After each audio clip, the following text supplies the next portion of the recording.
allow the children to have them before the revolution. It's okay. Off your mind. It's okay. She Off your mind. Off your mind. like me. Chai! Now wow, people wey suppose talk truth to power don't off mic. And if we talk, now 500,000 they go sama us, call them hate speech. But fear not, Maiyegun don't come. Him go torchlight every corner, nooks and cranny of all these bad people where they spoil our country.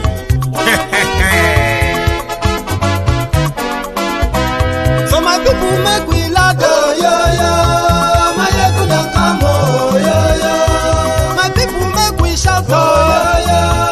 Maiyegun don't come, oh, yo, yo. Maiyegun don't come, man of the masses, oh, yo, yo. Maiyegun don't come, oh, yo, yo. Maiyegun diary politico, oh, yo, yo. Maiyegun don't come, oh, yo, yo. This one not the off in mind, oh, yo, yo. Maiyegun don't come, oh, yo, yo. Can in the touchlight every corner, oh, yo, yo. Maiyegun don't come, oh, yo, yo. Okay, some people be they holla say they want the power. Chai, them be promise us say we go get light and power. Nah. Them hustle sote they can't get the power. But now they know they do anything with the power. Every day, dollar just they get the higher power over naira. Still them talk say make we off mind. But thank God say Maiyegun don't come. So my people make you laugh, oh, yo, yo. Maiyegun don't come, oh, yo, yo. My people make we shout, oh, yo, yo. Maiyegun don't come, oh, yo, yo. Maiyegun don't come, man of the masses, oh, yo, yo. Maiyegun don't come, oh, yo, yo. Maiyegun diary politico, oh, yo, yo. Maiyegun don't come, oh, yo, yo. This one not the off in mind, oh, yo, yo. Maiyegun don't come, oh, yo, yo. Person where they do evil, no one make person talk. Them say that Maiyegun, that man too they talk. He too they talk. Say Maiyegun diary, he they hot like pepper. But every day then they take money in bulk. Woman picking, they the street they hawk. Still them talk say make we no talk. But thank God say Maiyegun don't come. So my people make you laugh, oh, yo, yo. Maiyegun don't come, oh, yo, yo.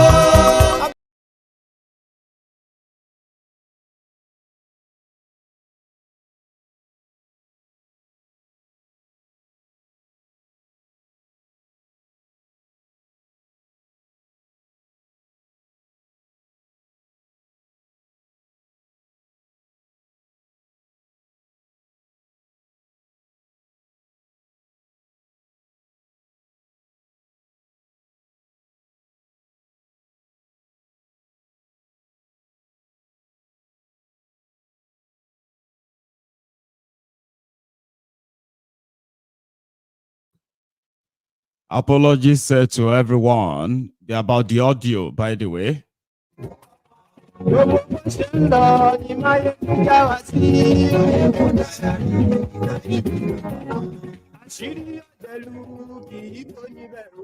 Welcome back.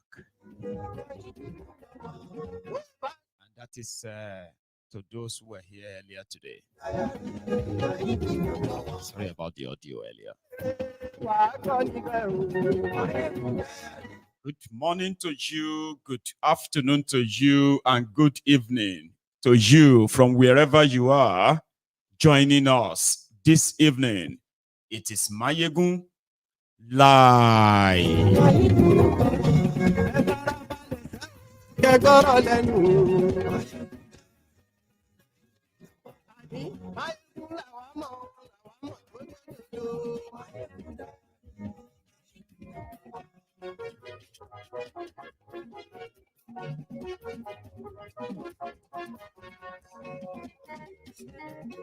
Ani esuraki,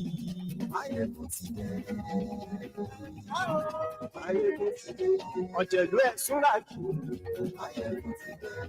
Ani esuraki. Thank you. Lórí Ife. Especially to you, L-O-O-K, Luke. I got that your super chat. It's amazing. Thank you. Ani esuraki. Members of the temple, read the caption of this broadcast, the description of this broadcast. Like it as usual, share it. Invite your friends, invite your not so friendly friends, and tell all of them. Maiyegun today.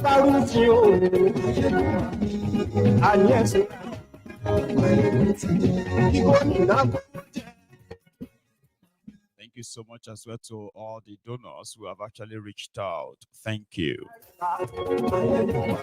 Arrest Peter Obi and see Obidients to Tinubu.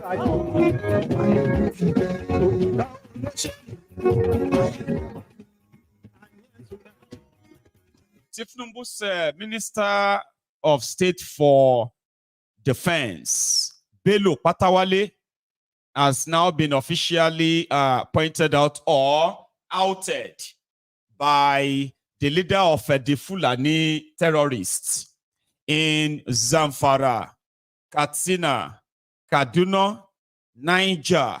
Bello Turji just told us that all we knew, they were actually true. Matawale, a minister under Tinubu, is a terrorist sponsor. That's not a breaking news to many, but at least it's now official.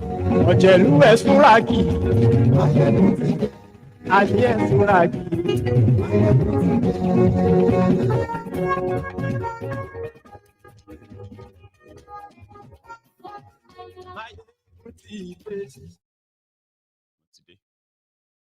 So good morning to you once again. Good afternoon to you. And good evening to you from wherever you are joining us.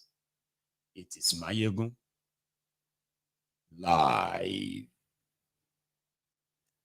This morning, from the stable of Tinubu's kitchen cabinet, led at this point the propaganda team, led by Bayo Onofunuga, the long throat, 70 years old social media special advisor to Tinubu on social media matter. He woke up this morning. Before now, they have been using subtle proxy sort of fronts to spread divisive, misleading propaganda on all the social media platforms. Initially, we were told that 500 million naira was moved to northern Nigeria 2 weeks ago, where they had a meeting with some of the clerics, those who agreed to meet with them. And the only thing they wanted them to do was to help convince the northern Muslims not to participate in any protest, because this protest is being organized by the Onyamiris, Tinubu, this divisive, hateful, druggy Tinubu. They were banking so much on this religious, tribal division that has kept a lot of you so down. And they were willing Islamic clerics up north.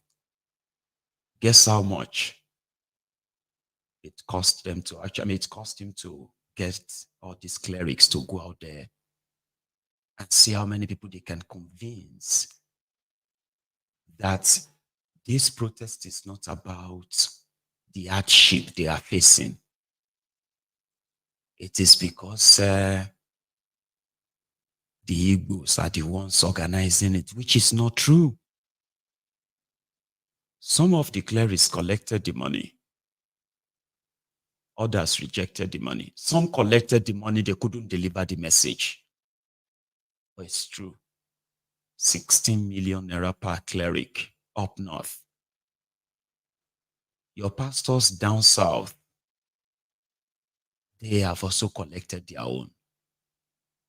And in the coming days or the next time, so the coming Sundays, you are going to be seeing some of them who are going to be telling you what God did not tell them. Right? But they are not just going to lie back and just wait and see how that work, because it seems not to be working. Northerners are already giving their own supposed religious leader last warning to stay away. Stay away from this conversation, please. Don't rubbish the respect we have for you. Stay away. We do not need your advice. I'm telling you the true position of things right now. And that doesn't mean that the Tinubu and Co are giving up, okay?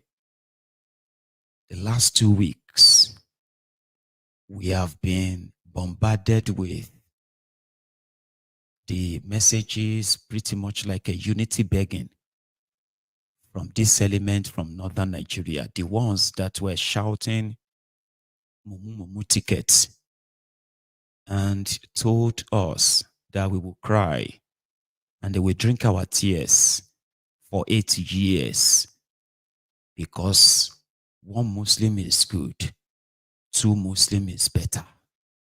Therefore, Mumu tickets. Please, God. Less than a year after this, the same people are those who are now organizing the protest of hunger, terrorism, insecurity, and they want Tinubu to do something.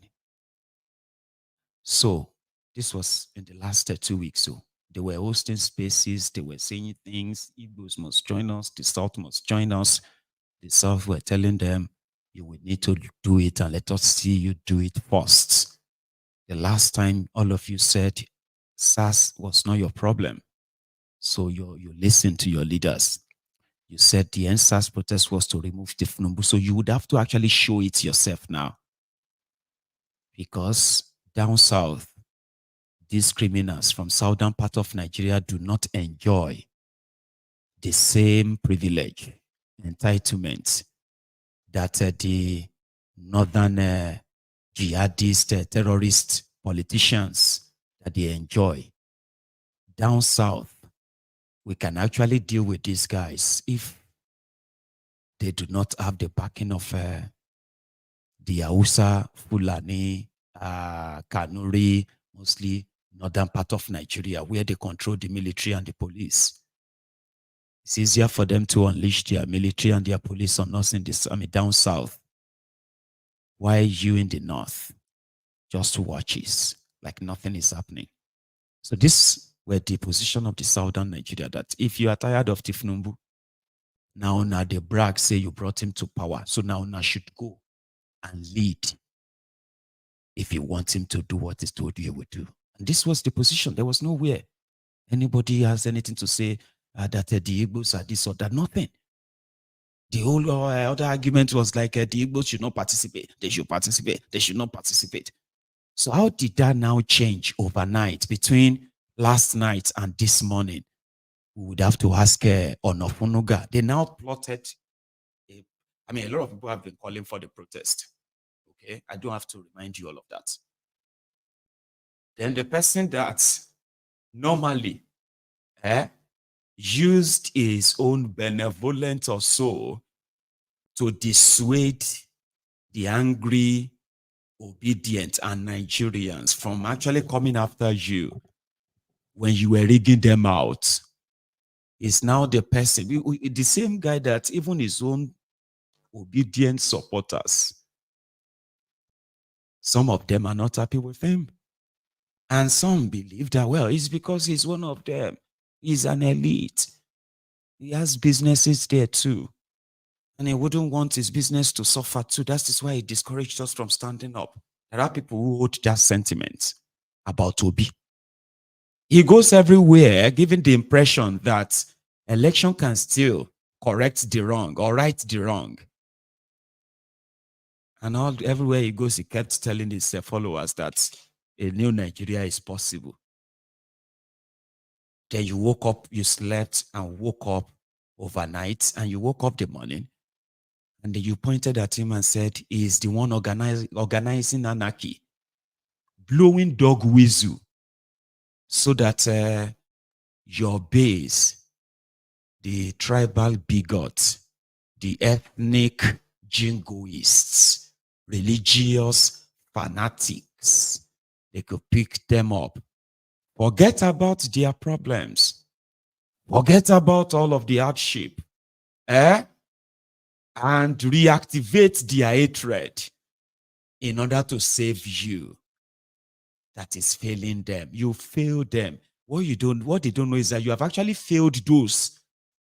The people that went all out for Tinubu. If you are among those who took or inherited enemies or created enemies for yourselves, simply because APC, Egbekegbe, who sold you this religious and tribal rhetorics, you went all out. Now, all of you are suffering in that contraption now. The hyperinflation that is killing your businesses, right? Devalued your money. Made so many of you now jobless, helpless, hopeless. So you are sharing in it.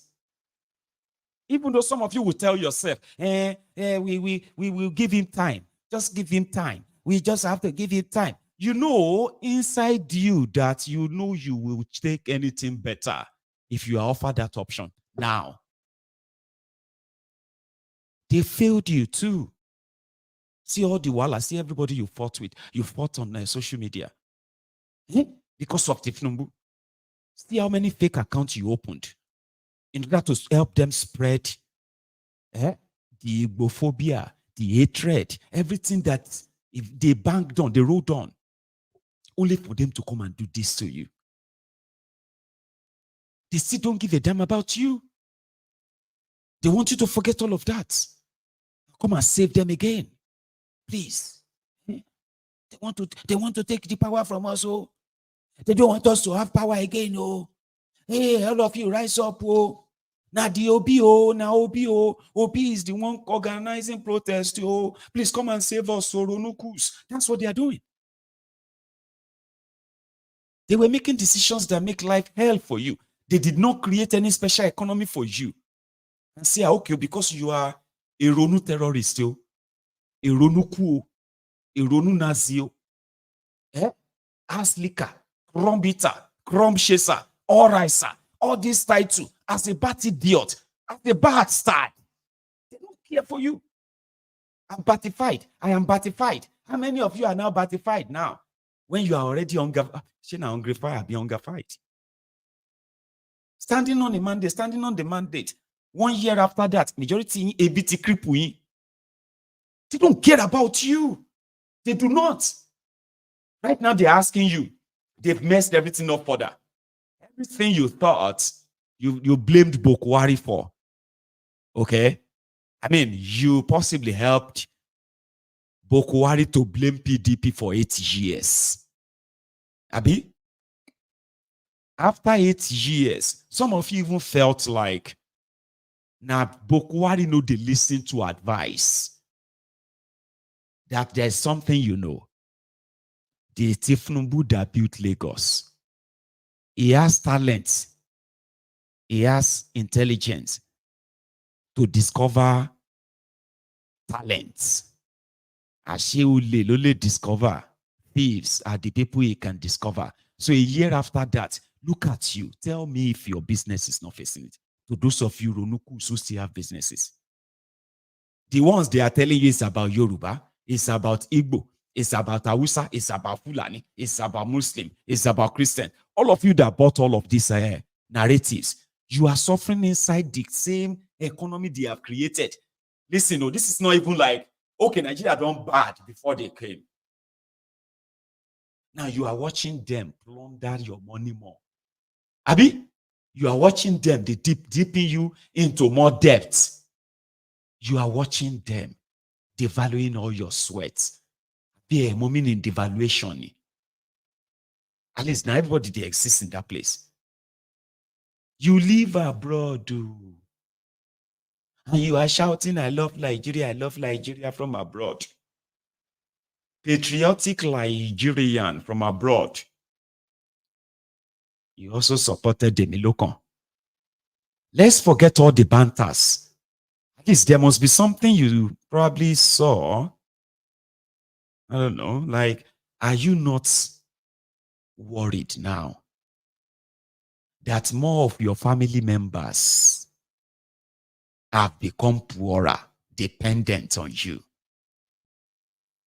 What about your friends? How about the people that you normally, possibly those of you who still have one or two things you are sending to Nigeria to buy, to sell, Abi? How is that going? You are manufacturing this imaginary brainy Tifnumbu. Now you have all of the people around him. See them. So first of all, who affect you or not? Are you not affected? How long are you going to lie to yourself? I mean, you did all you could. You spread lies. You spread hate. To you, you are defending Yoruba. Now, look at our people now. Look at the Yorubas now. Are you happy? Are you? Or you are just, most of you have become that narcissistic, cold-hearted animals. Because there are people like that have now become so insensitive. You are among those that will open your mouth, bah, and call the people in Nigeria lazy. They don't want to work. Everything, Tinubu. Tinubu say make you no go find work. Let's leave those on we no find work. Let's look at those on we get work. Nigeria is the only country in the world where you will see those who have job. And they are not different from those who are like destitutes, homeless people. But they will still be thanking God. You better thank God for your own. So how long do you want to deceive yourselves? So they need you now. They need you. Hey, come on.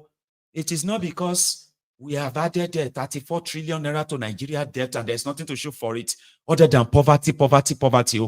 It's not because that we removed subsidy and we told them that we're going to give them student loan, but we've been lying. Not because of all of that. Not because we were buying ourselves cars and building billions of naira houses. Not because we are buying ourselves a private new presidential jet. It is because Peter Obi did not win election. That is why he's organizing protests. Please come. You remember now, come. They are so losers, so they want to take the power from us. And here you are. Now don't they punish your shoe. I mean, now don't they get ready. Now don't they put on your tribal Olympic uniform. We must stand up. That's what these Igbo people they do. Now, so this Obi, what is wrong with this Obi self? Oh yeah, arrest him. We must arrest him. What is wrong with this Obi? Why is he organizing protest? You are now acting like a weary. You are acting like that mumu. You're acting more than that mumu now. You are acting like that weary. Person will not get sense anymore. People used you. I mean, come on. They used you. It's obvious now. They used you. They have the power now. They are taking care of themselves. So you are seeing that. But they are telling you now, no, don't look at us. Look at them. See. They are organizing protests. So people will not have anything to do with you.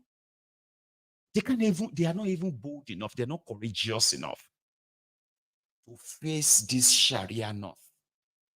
And say, you Sharia north, you have spent 8 years. But they don't even have the gumshot. They don't even have the liver.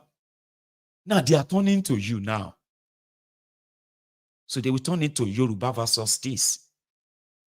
They will begin to tell you that everybody is coming for you. They will begin to say things that, I mean, you will help them to begin to spread them. They want to remove a Yoruba man. They want to remove a Muslim. They want to remove a Southerner. You're going to join them say that just same way you enabled this rigging, this violence. They grab it, snatch it, run with it. Now they have it. See the mess they have made of Nigeria.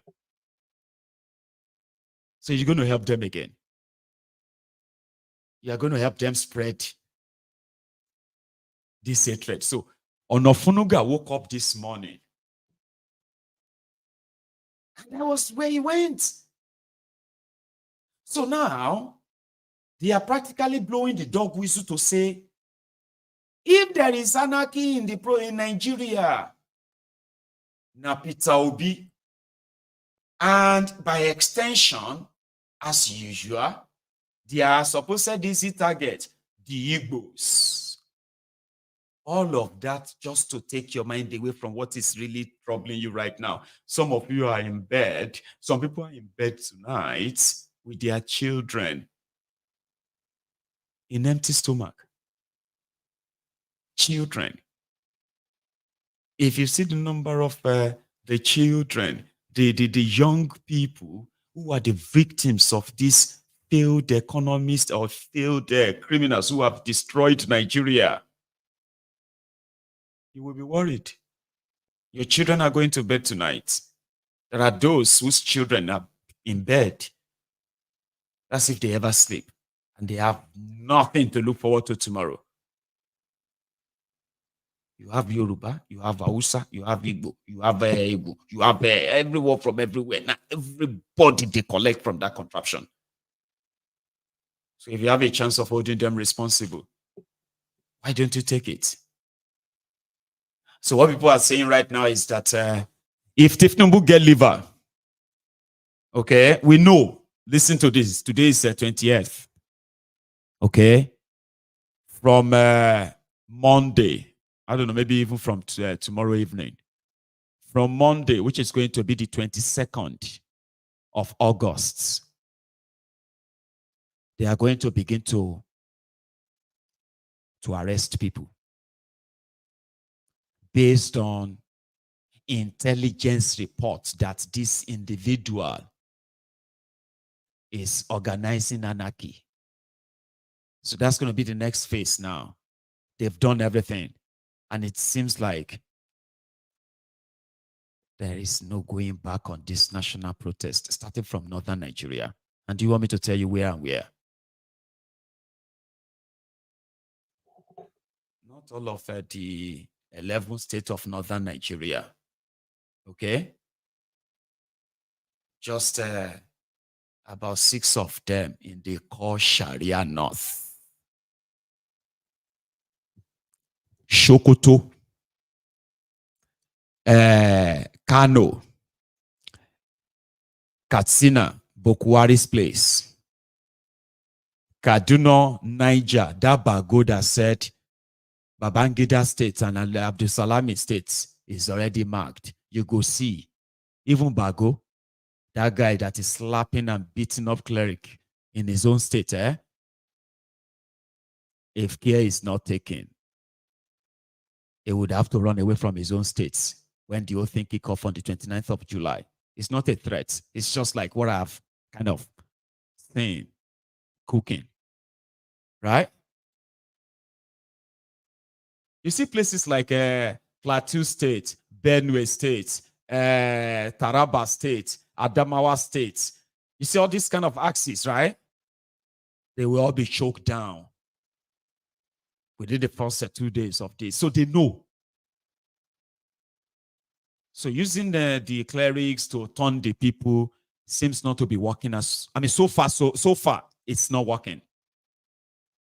Bribing the people, even paying people to continue to gaslight you on social media is also not working. But things are going to get hotter and hotter and hotter this coming week. They are desperate, my people. They are desperate. And there's so much that will also come out during this time. So what the Obidients are saying now is that ne Eledumare make Tinubu and his gang just invite Obi. No arrest, oh, no arrest. Here you know, say they can invite anybody.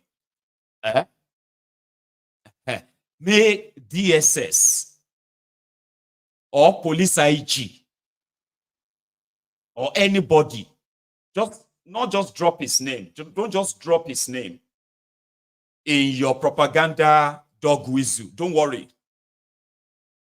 You need to go further and invite him, not arrest, so invite. That because people are organizing protests in Nigeria, and since you have the power to tell them that you have intelligence that, including those you are going to pay, that will begin to actually cook up things and tell you that it's true. It is true. Or even if you have to parade some people that will come out and say, Peter Obi don't contract them to cause anarchy. Because these are just like normal playbook, but they are so old that people are now praying that you should use them.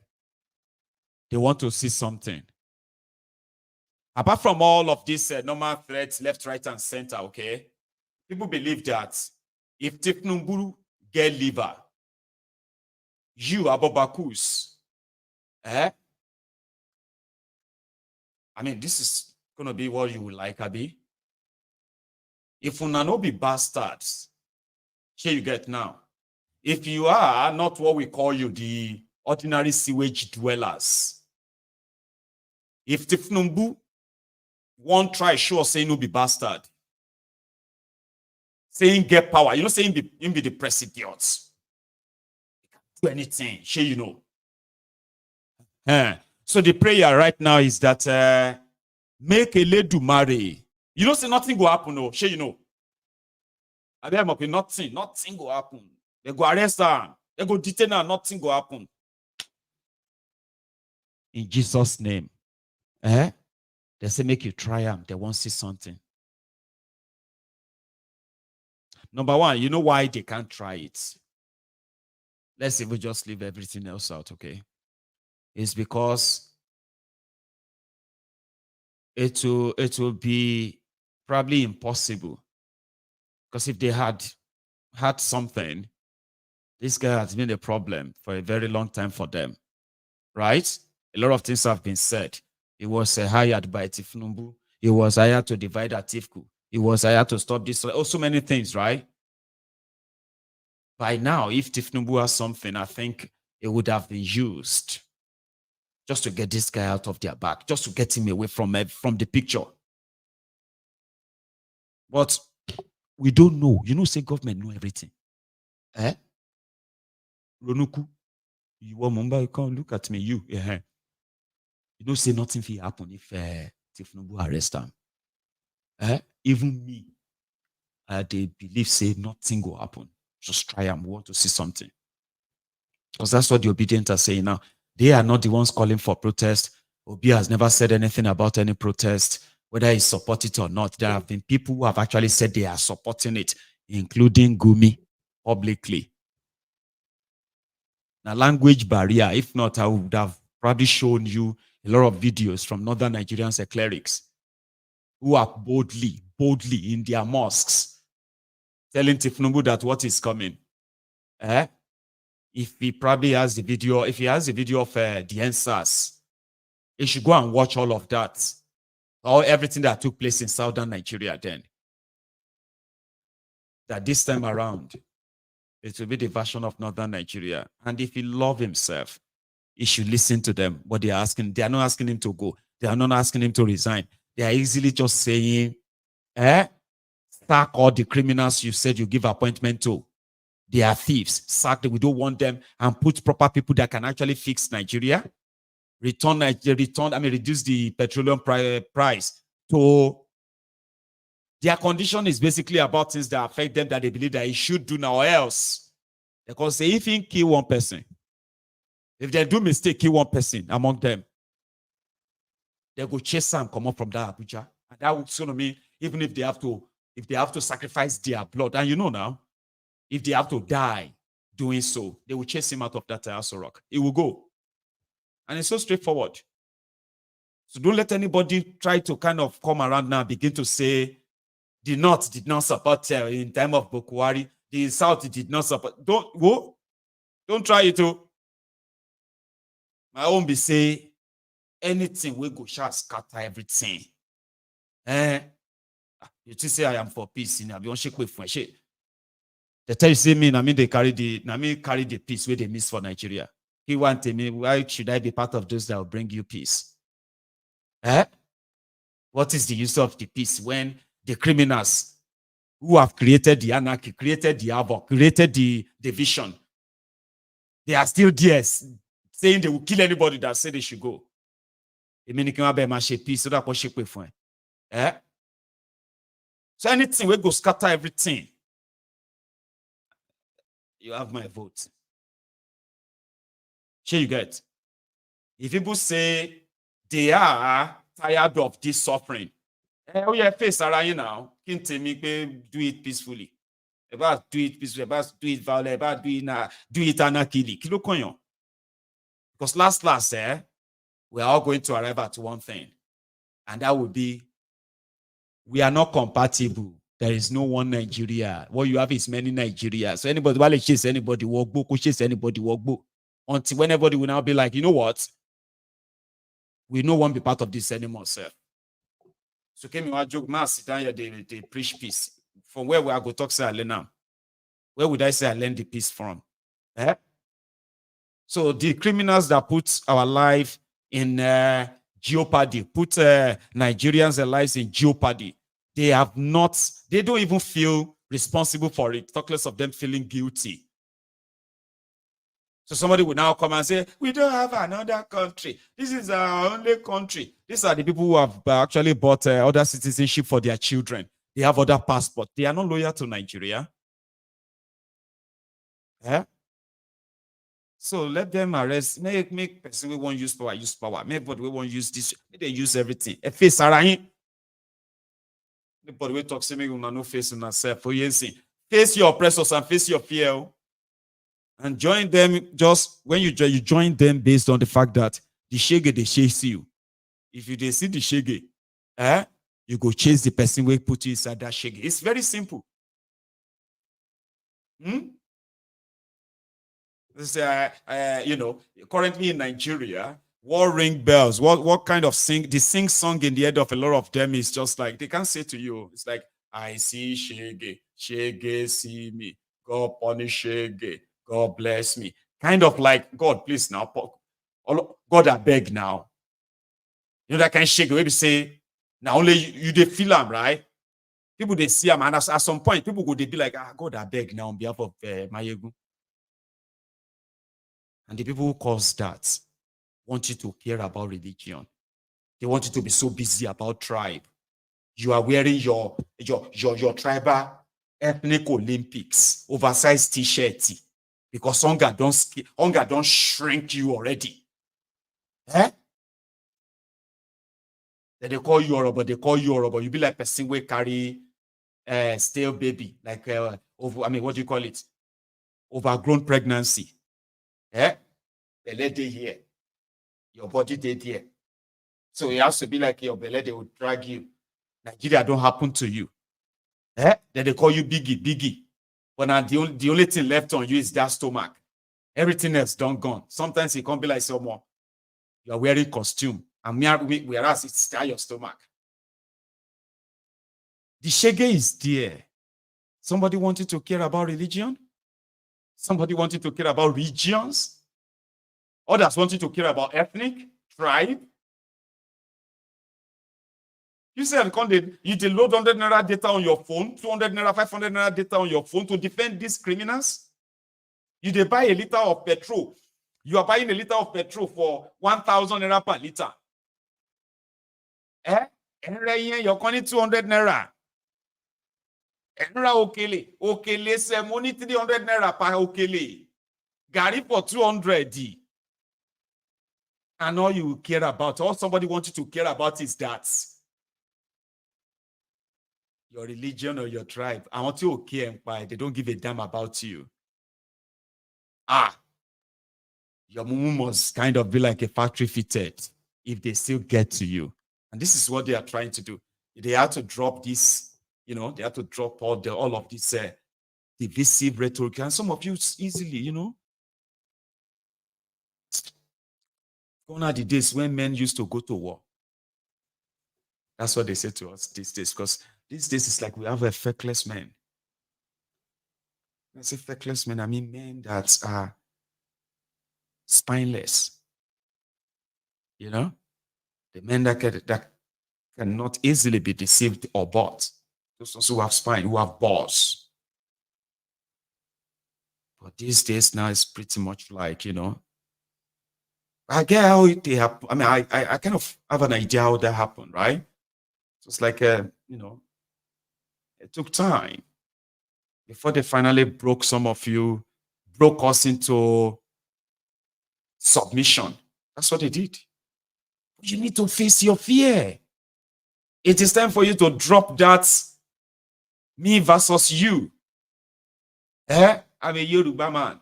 I will never. That's what all the Igbos they do. I will never allow any Igbo man to.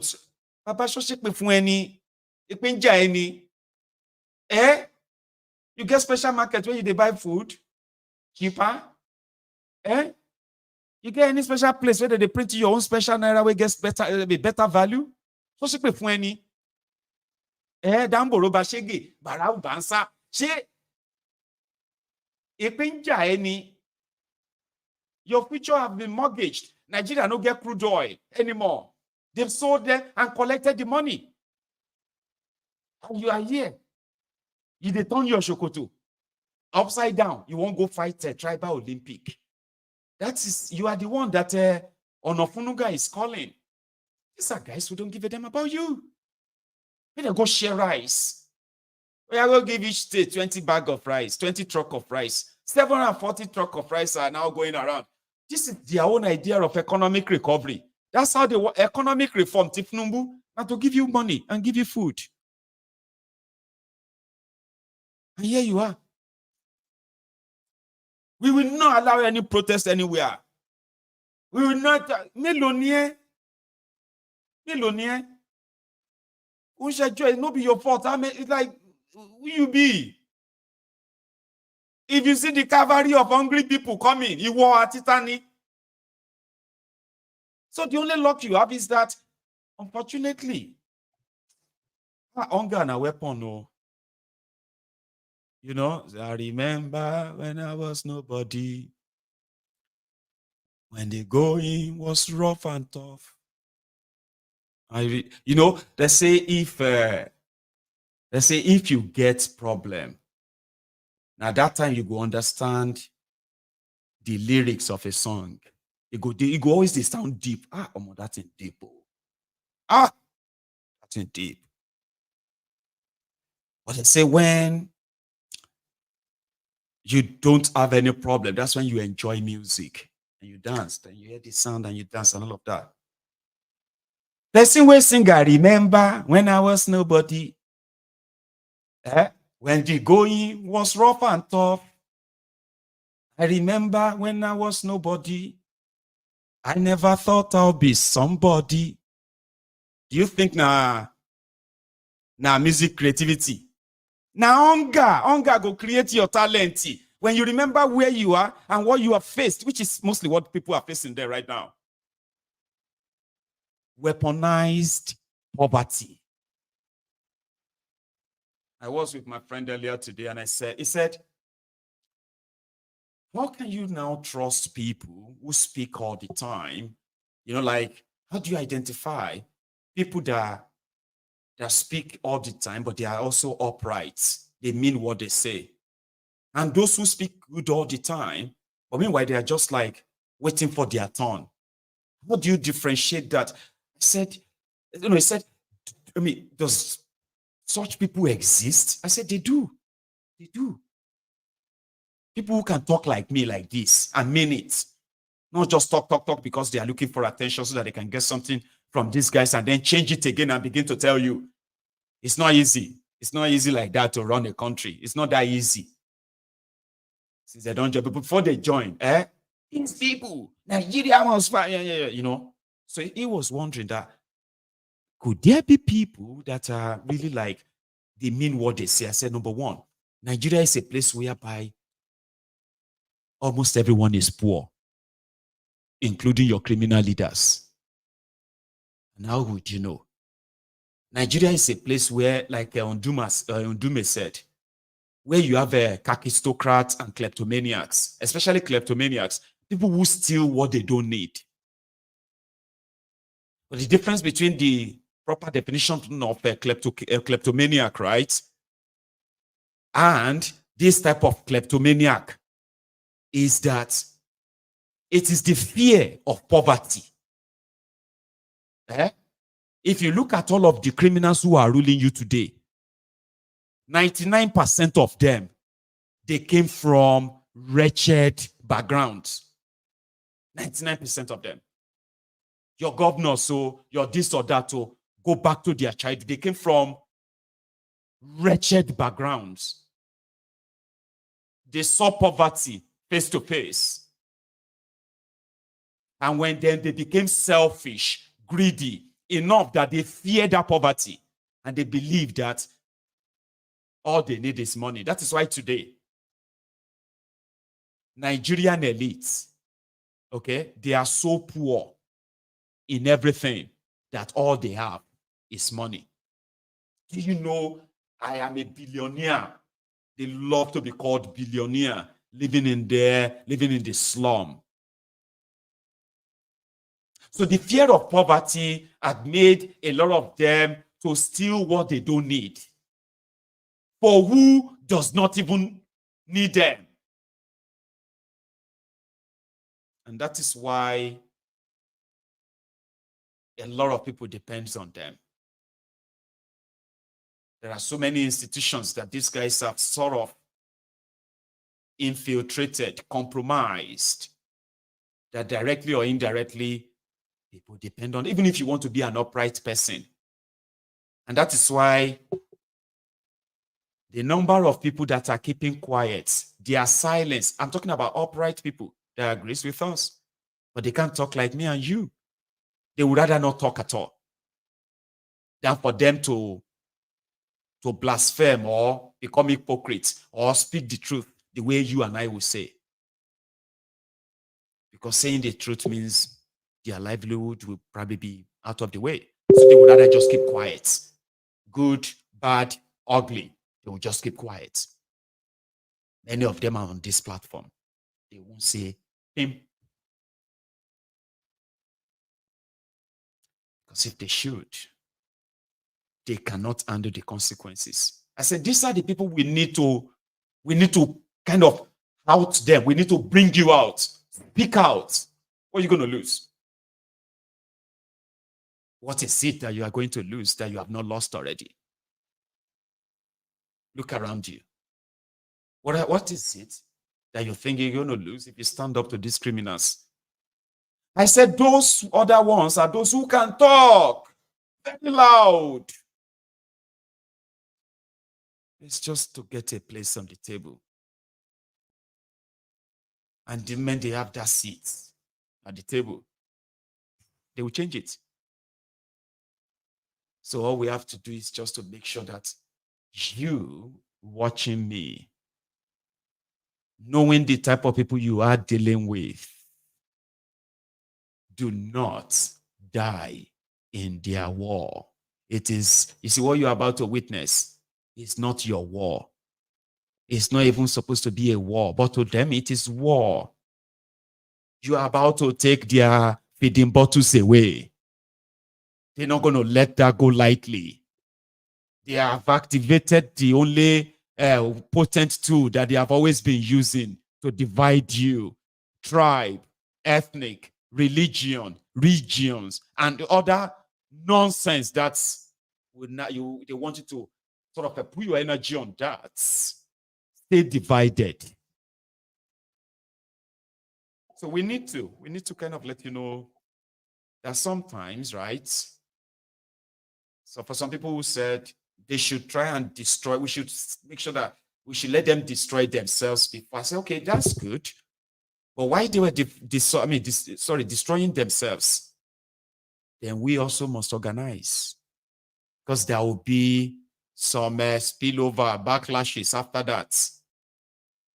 And you do not want to move from frying pan to fire like people did in 1998, 1999.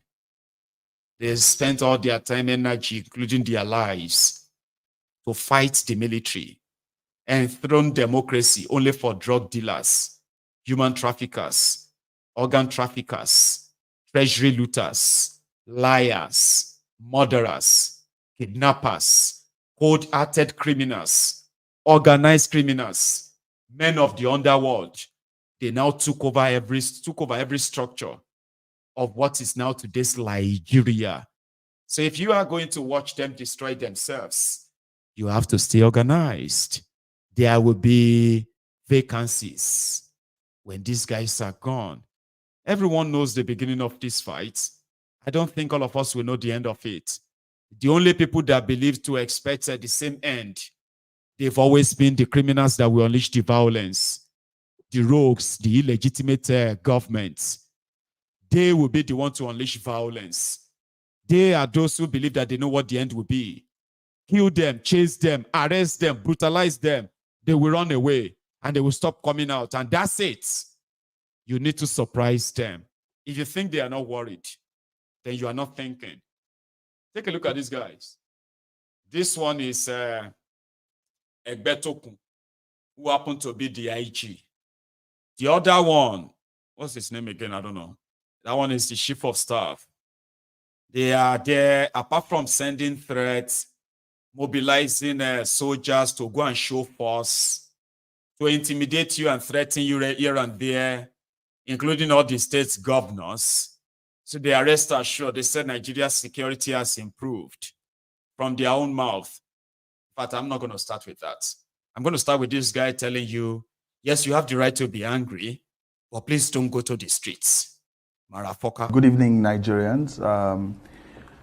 As you know, the 10th Assembly House of Representatives, for the first time in the Fourth Republic, has 8 political parties represented. So you understand the diversity, you understand how robust our conversations and debates on the floor can be. And it is to the credit of Right Honorable Abbas Tajuddin, the presiding officer, the speaker, who was presiding on that day during plenary, that he was able to preside over a conversation that had input from members across the aisle.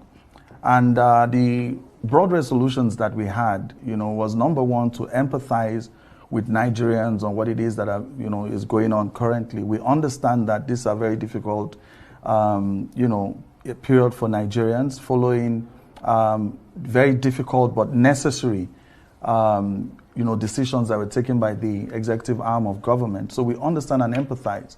I don't think we can speak enough about how much we as members of the House of Representatives feel the pulse of Nigerians. We are the ones that have to bear the brunt of all the pressure from our constituents, because of what it is that they are going through. So we empathize with them, and that was broad across the aisle, even from members of the ruling party. It was unequivocal that we know that Nigerians are going through a lot at this time.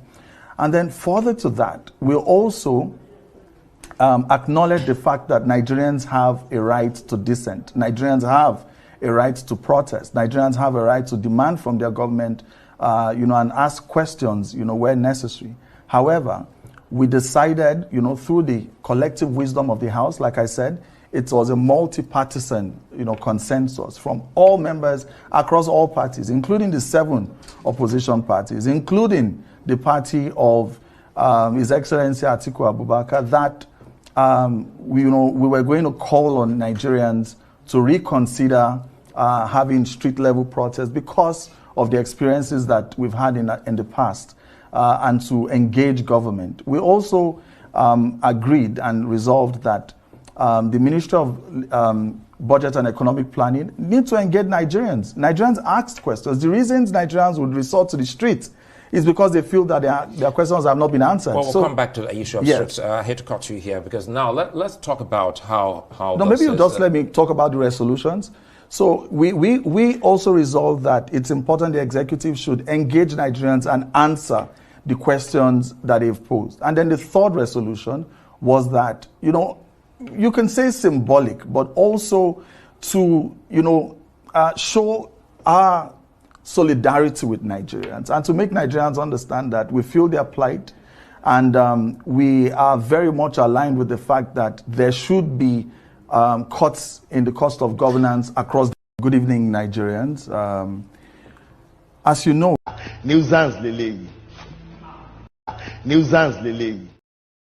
I told you, that's one of the worries who said so many things but said nothing.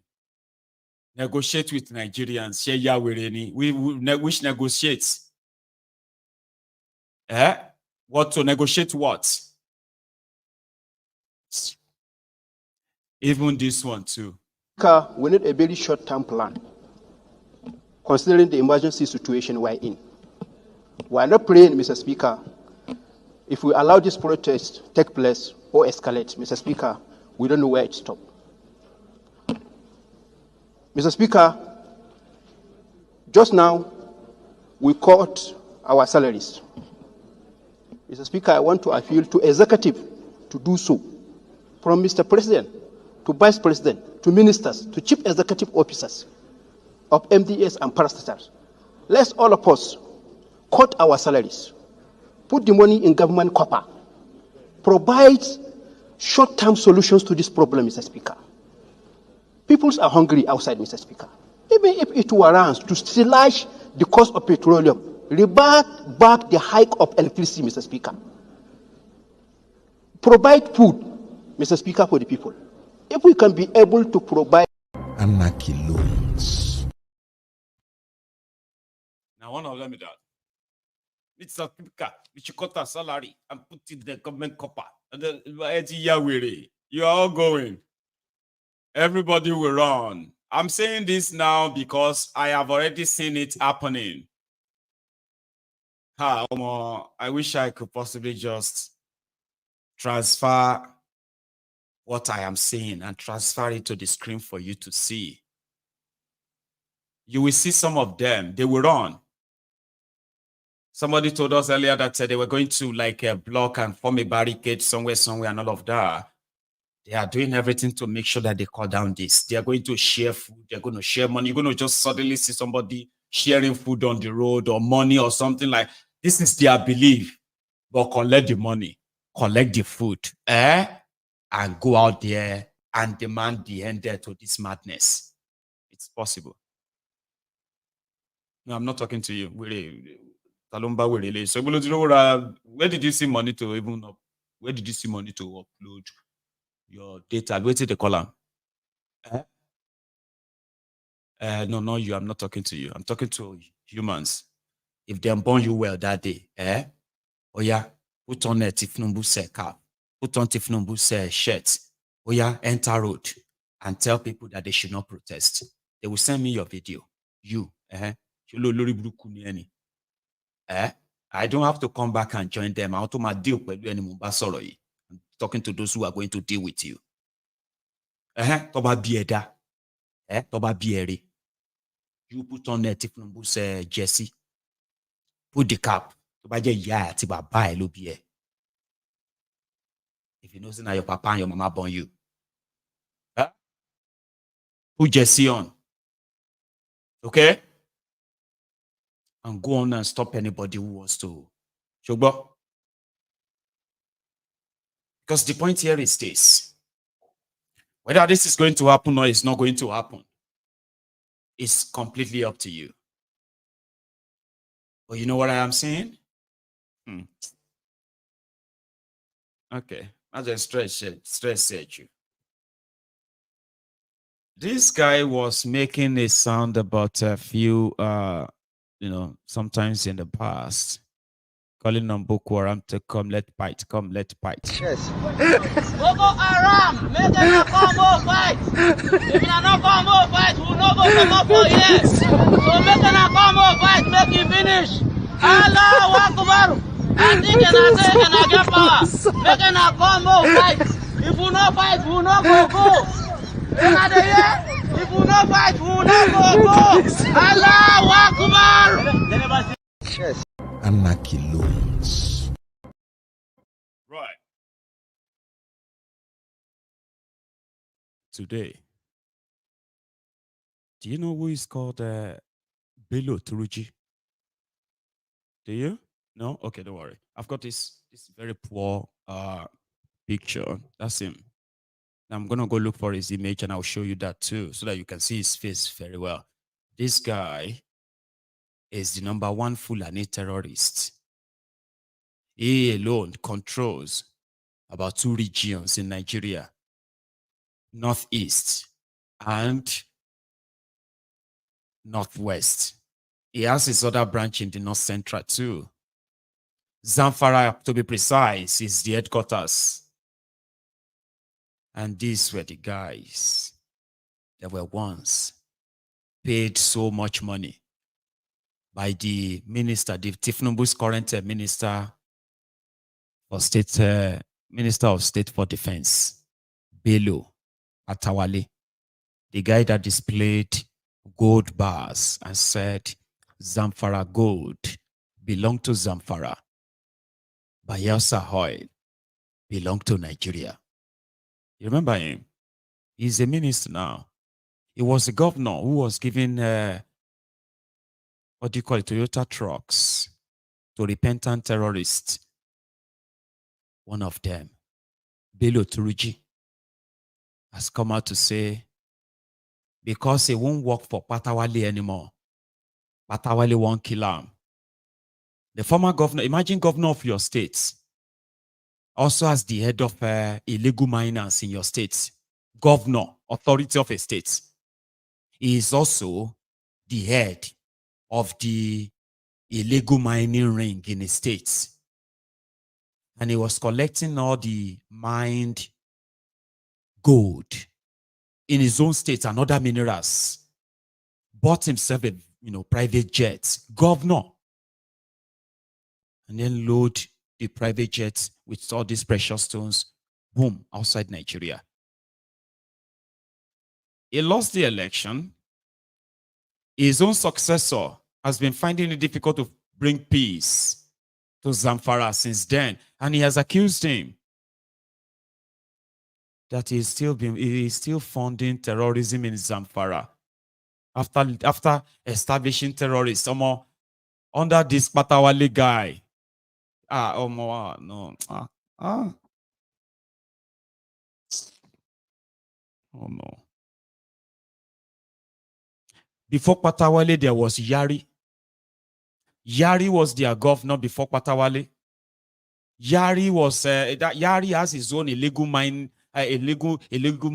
across the state. He's a billionaire too. Not just because he stole the state money.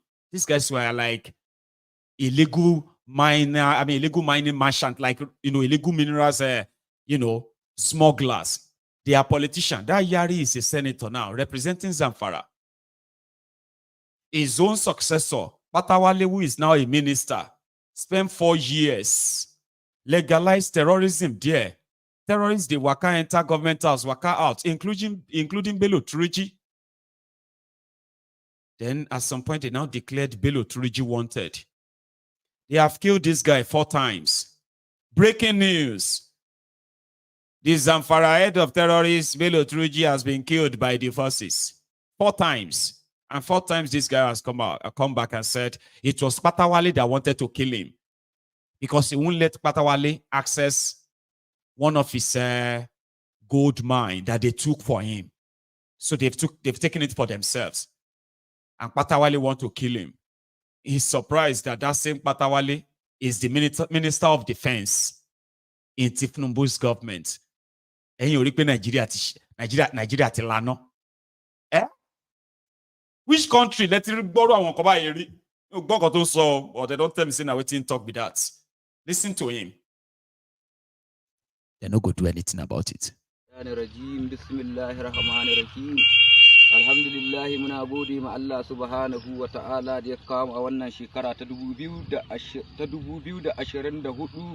cikin watan Julai mun fita 18 gare shi sunana Muhammadu Bello Turji na fitar da wannan sanarwa domin ya kai duk kunnen ɗan Najeriya da wanda da shugaba da talaka duk ya kai kunnen kowa.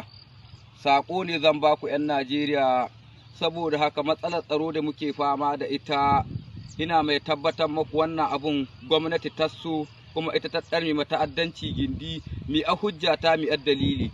Gwamnatin Zamfara wadda ta kau ta gwamna excellency Matawallen Maradun duk wanda aka faɗi haka ya san kowa an Matawallen Maradun.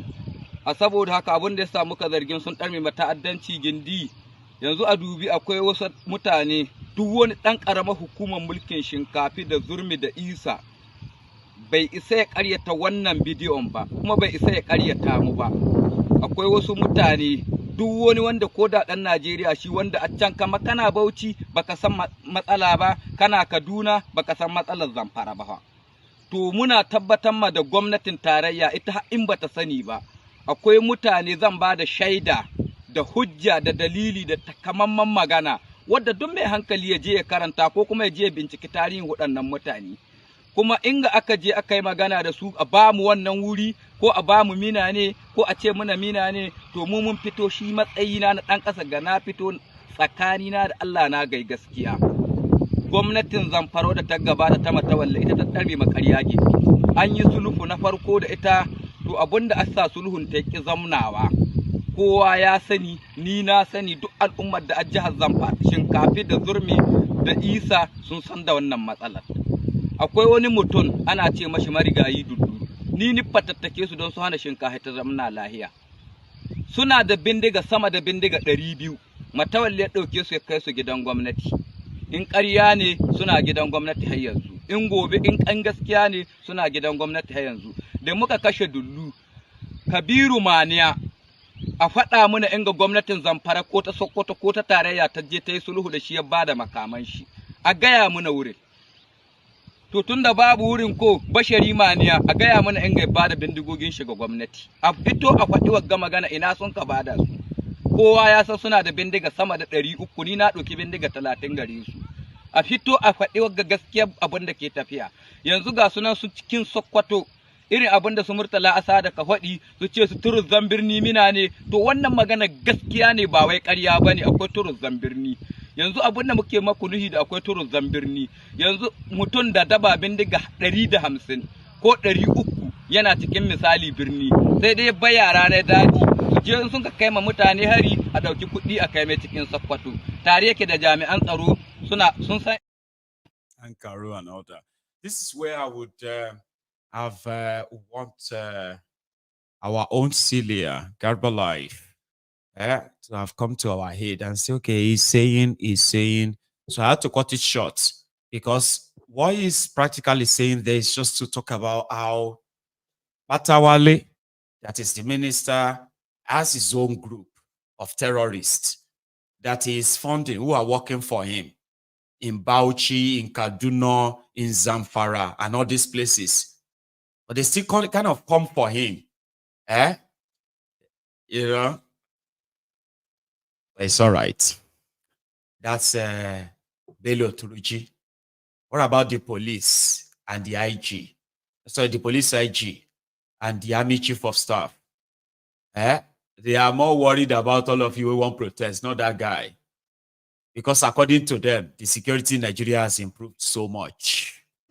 As Inspector General of Police, I have the records of all reported crimes across the country. And I can tell you that crime rate is declining in Nigeria. Records don't lie. The records are there.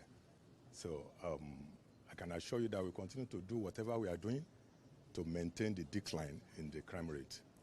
For us to restore full production, we are targeting 2.1 million barrels per day, which is achievable. So we are taking steps to ensure that all that is required to be done is done. The president is fully aware of the cries and hues of the communities, and he's not going to let them down. The communities should rest assured that steps are going to be taken to address their grievances so that productions will continue. And for the criminals, those ones that are hell-bent in destroying our infrastructure, stealing our crude for whatever reason, the days are numbered. They should be rest assured that we're coming after them. And want to assure Nigerians that we all need to put hands together to achieve this success. Nobody can do it alone. No single service, no single individual can do this. We all need to work together, including the states. We understand that communities are going through so much, and the president is going to address those issues to ensure that we have full production. Nuisance leleyi. Nuisance leleyi. Those are the nuisance that are supposed to be responsible for your safety, protection, and all that. But they all have the same line. Just lies. Just lies. One guy that met with Tinubu yesterday happened to be Ajero, the NLC president. And he's been talking about this, their 70,000. I'm bringing that back. So this is him. Or this was him back on Arise News this morning. Talking about the encounter with Tinubu. You want to see it? I'll show you. Now, brethren, to those who have been following this, I'm about to say from last night, okay? I am currently raising a fund to balance up the completion of the Yoruba Union portal, our website. I know I may end up having to repeat myself again and again. I'll do that, okay? See, I'm going to leave, I will leave a link in the comment section, a link where you can chip in, right? Your own widow's mite, $1, 2, 3. So I am raising £2,000 and I've only got just about 5 days to do that. Day one is gone and day two is almost gone. But good enough. I have raised £420. So this is just us from the Yoruba Union. To those of you who know very much about that, right? I have about £1,600 to raise more, and I need your help. So as you watch this next clip, please look out for that comment section as well, and let me chip in something and meet my target. Thank you. Here is Ajero talking about the offer of Tinubu, asking if they wanted to take the 250,000 naira minimum wage, or they will take 70,000 because it will give them 250,000 naira, but the landing cost for petroleum products in Nigeria is over 1,100, which means petroleum products, it would have to increase the price. Ajero said he loves Nigerians so much. He just decided that let the workers sacrifice for Nigerians instead of making the rest of Nigeria to suffer because they want a minimum wage. A typical idiot is the president of Nigerian Labour Congress, Ajero. Normally, in Nigeria, it's a tripartite committee that negotiates. And after negotiation, they came to 62,000. Organized private sector, government, governors, and labor. There it was labor that said no, this can't fly. And they submitted their report to the president. Awaiting transmission to the National Assembly. Yeah. So at that point we said no, this is not going to work. It's not what we agreed. And then another round of talks. So Thursday last week, the president met with us and gave so many analyses. Even while we were negotiating at 60, the governor said they won't pay. That it's going to be difficult for them to pay. And then we continue moving because that has been the plan of some of them, So the president gave us two options. That I can pay you 250. And if you allow me to increase the pump price of petroleum products. And he said, you are, Ajero. On my first day, I said subsidy is gone. Yeah. And since that time, you have refused to allow me to increase more. So where will I get the money to pay you minimum wage? If you allow me, I pay you that. If not, take 62. I'm giving you 1 hour to talk. Let me stay in my office so that we can conclude this meeting. And we say, no, we are not meeting here. We adjourned for 1 week. And we went back and looked at the larger implication of we collecting 250 and another increase in pump price of petroleum products. So we went back to say, Mr. President, these are 2 issues. We are here for minimum wage. We are not able to discuss the issue of pump price or attaching it as a condition to increase the movement. That would be too selfish of the labor movement. So it was there that we opened the discussion and got to 70,000, because that's the question you asked. But 70,000 clearly is an increase of 130% or 133% of the old rate. And then if you look at it, and I can ask companies, even some analysts that are talking, that where you are working, probably let our rise increase 100% so that we can take it from there. Because it's enough to criticize, you know, because the burden, the wage burden, will definitely almost double. And then that was where the private sector had been complaining, you know, that is going to affect, you know, their activities. So we took it and then we moved further to break a jinx of negotiating every 5 years. Now what this means, we are pushing for two years, and Mr. President said let's leave it for 3 years. What this means is that even before the next election, we are going to negotiate again and get another wage reviewed.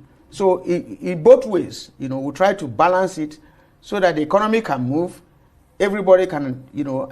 However, if you follow it, of course this is not something we normally discuss in the public.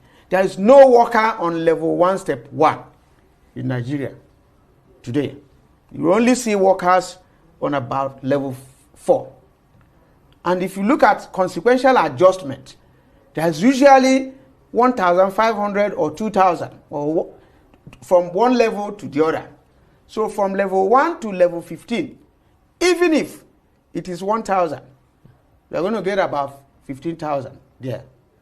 The same thing level 2 step to the 15th level, the same level. So additionally, at level 4 where people start, you are going to have almost 45 to 50,000 added to 70,000. But this is where the fight is, because the governors.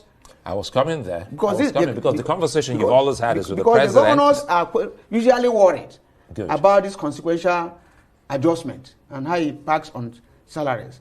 So in most instances, they will just start maybe 70,000 on somebody on level 4 and say nobody in the state is receiving that. So I think that's where we need to do the balancing for states that will pay. Now on the issue of governors, the president say the subnationals is going to work with them, you know, on this issue of minimum wage, and that the private sector, you know, is equally going to address the issue that will enable them to pay. So that's the situation, and that was how we arrived at 70,000, which was your question. Normally in Nigeria, is a tripartite committee that negotiates, and after negotiations, like, I don't know if it was just me, his tone of talking has changed. He seems to be very angry that people are like calling him out, like, why would you even do that? Also, have you noticed that he's already talking like a politician? He's no longer talking about what the 70,000 can do in Nigeria today. No, he's no longer breaking it down. He's now talking like a politician. Yeah? Oh, Mr. President said, I can give you this now, and I can increase the price of petroleum. And we said, oh, we cannot, just because of our minimum wage now, and go and make life more difficult for other Nigerians, like a typical politician. We are trying to help others. We are trying to be considerate. Okay?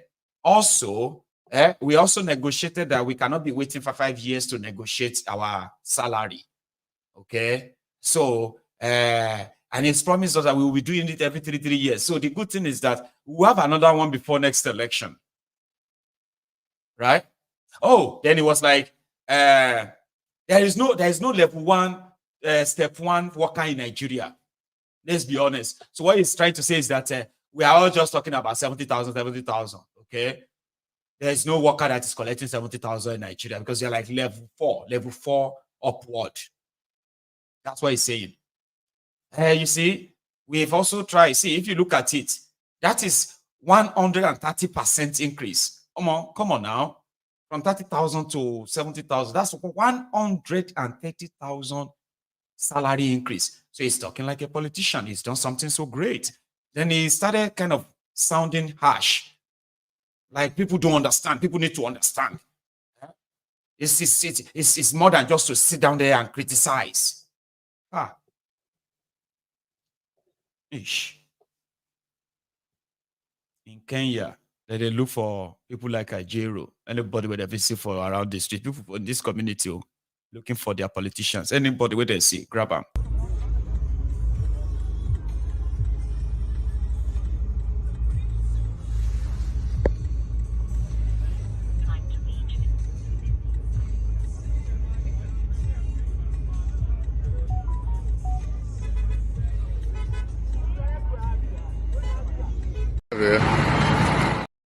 Some said that they have been trying to go and see the way to the airport, this or that. Ruto is acting like nothing is wrong, like everything is fine. We'll do that some other time. So here, yesterday, Dangote was in the news that he lied to Nigerians that he's been sabotaged by some people that didn't want his refinery to work. Then this other guy from NMDPRA came back, Tuko Yusuf or something. Farouk Yusuf, rather. So came out and said, listen, guys, Dangote doesn't have any ready refinery. His refinery, it is beyond just all those structures you see. We have to run a test, we have to run a check and tell you that this one is ready, that one is ready. So, and we cannot depend on him for all of the needed fuel in Nigeria until they have the sign that he's ready. Okay? They will still be importing fuel. Today, Tajuddin Abbas, the Speaker of the House of Representatives in Nigeria, in their usual media show-up that they have been doing for the past 4 years on top this Dangote Refinery, Pangolo, he was there today to do his own tour. Just to say, no, it's fine. It's ready. There's no politician. When you get bored, tell me. I'll stop the video. Let's go inside that place. At least you have a chance of seeing some of what they saw.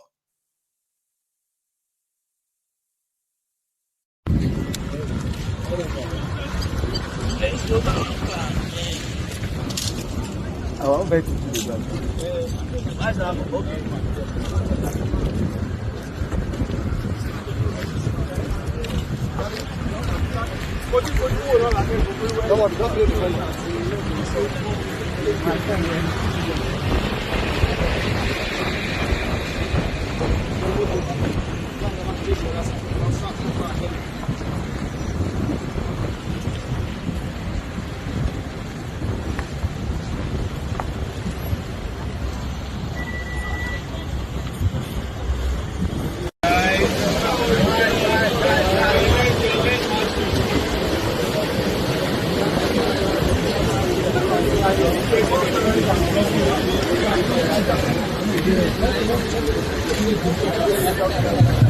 You look like our MST president.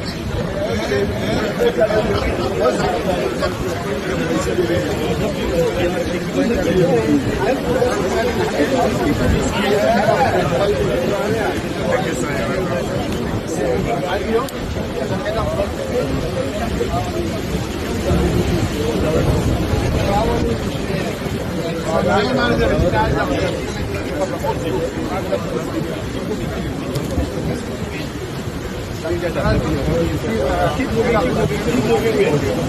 When you are blocking us out, I can't say one keep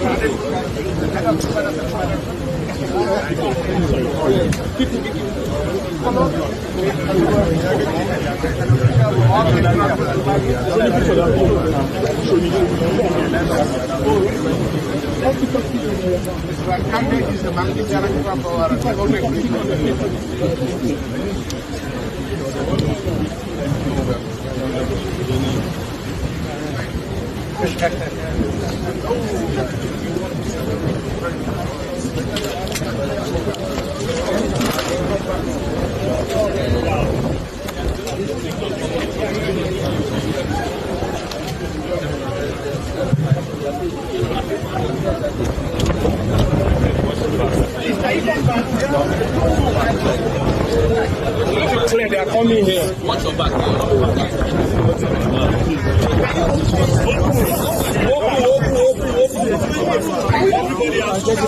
Open out so that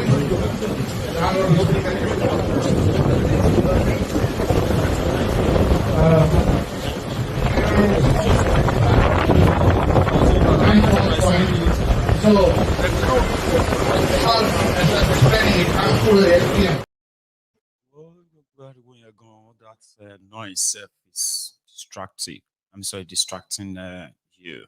So he was there to take pictures, and they are telling him this place, refinery, Dangote, yeah. Say, oh,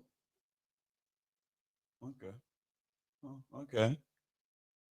This is ready. This is a very great work for our country. And then spoke to the media, and that's it. Just to show to you that it's ready. See now, it's ready. No, it is not. All right. So we'll leave Dangote alone. All right. But on my way, I got to see this, and I don't know how to react to it. Okay. If you are doing haulage business in Nigeria, how are you coping? Haulage business are those of you who are like using your trucks to move things all over the country on these terrible roads. Unaga association, right? I believe maybe. There must be association of haulage businessmen or something. What do you say at your meetings about places like this and the danger they pose to your businesses and the lives of your drivers? I'm not even talking to the regular road user. I'm talking about those of you who are like a special road users. Do you ever talk about this at all at your meetings? Our government road.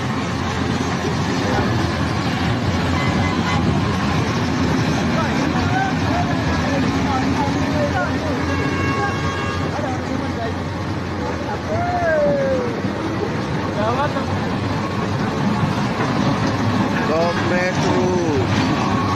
Congratulations. Tinubu, see our country. Good job. Okay.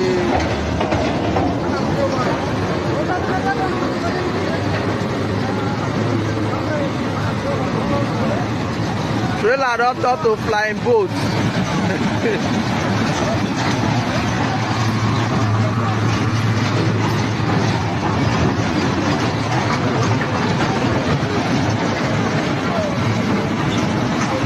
Government to express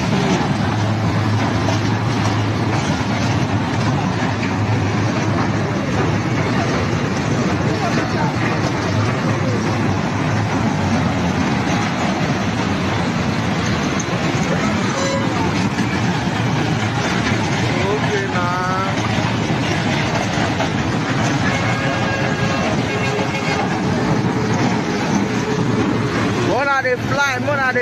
Flying boats. Okay now, if you don't come up for here, you collect, oh. You go collect. Okay, they go now.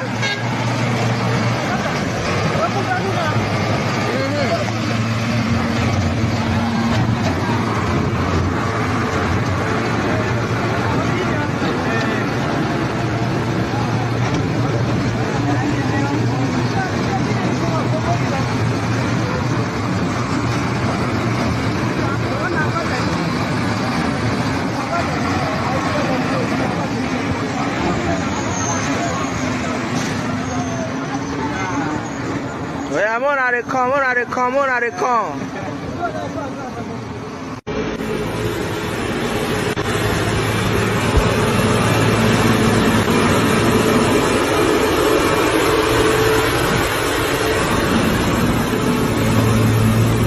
Global mining.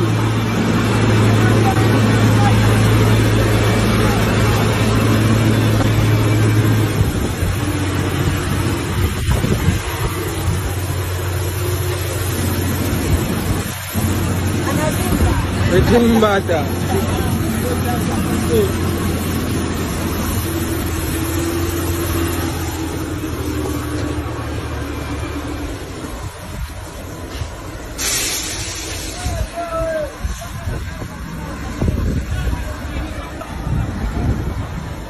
Jacques, muntu mwa mwangarembe bless, enami.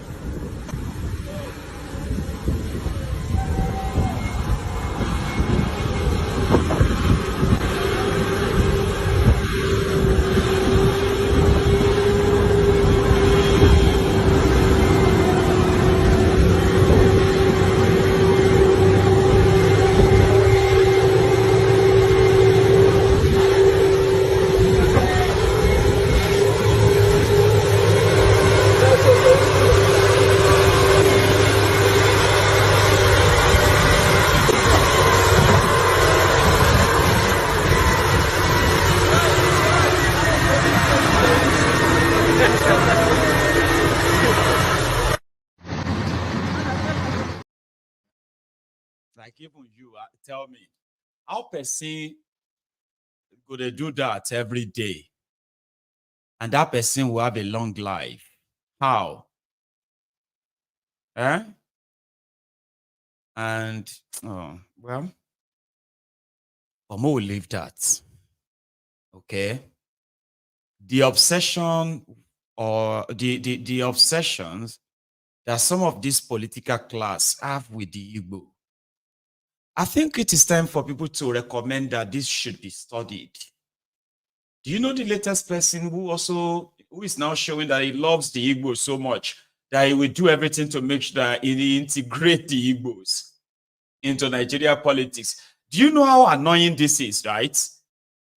Inside APC, there are Igbo governors. They have Igbo governors. They have Igbo senators. They have Igbo House of Representative members. They have Igbo House of Assemblies. They have Igbo members of their party. But I don't know. It always feels like the way APC operates, it is like they do not have any Igbos among them at all. And they need to bring Igbos to their party. I can say, all of you will be the Buhari Shukus, the Ngosiaris, the Unekaris. Those of you who are APC, Egbekegbe members in Igbo land, in Imo State, in Ebonyi State.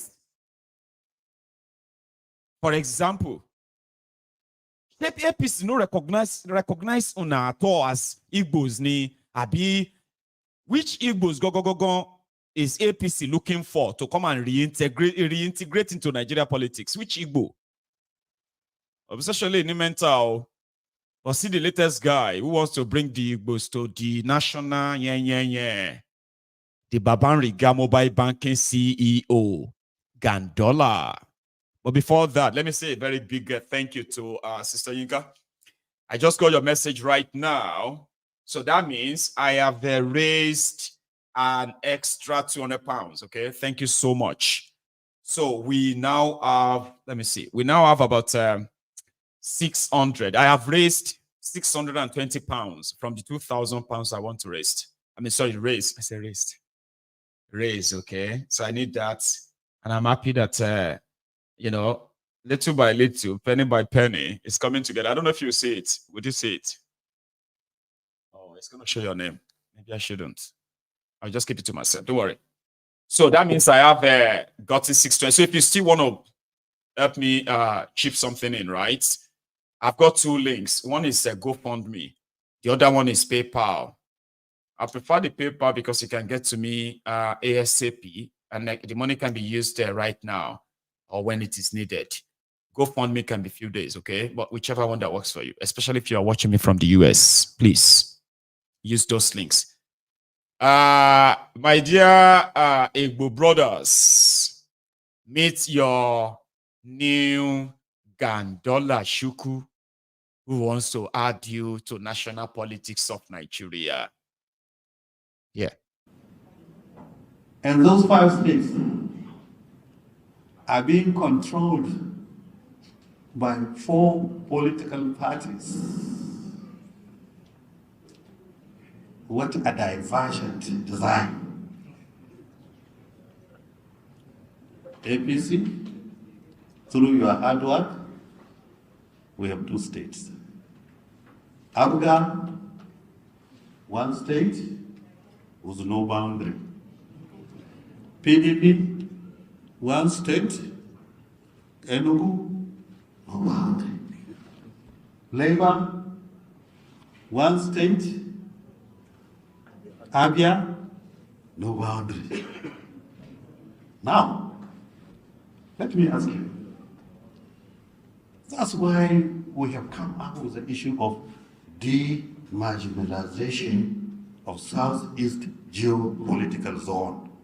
Let me tell you the genesis of that. Now you have 5 states. You have 4 political parties. Tell me, what is your bargaining power for the politics as a center? What's the bargaining power? What is our political investment? So, you see, this is the crux of the matter. You have to think. I think all of you have to be born again politically. Yes. If you want to succeed, all of you have to be born again. So that you become at the center of Nigerian politics. If we are talking of Mr. President, we look and see where can we get votes to make our party produce Mr. President. From the way it is, can we risk Southeast geopolitical zone? The answer is big enough. If we are looking for vice president, we have to look where can we get votes that will assist us to win, because we have to win even before we get the position.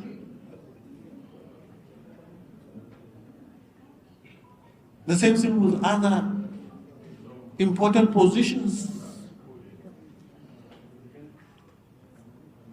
We are looking for this and that.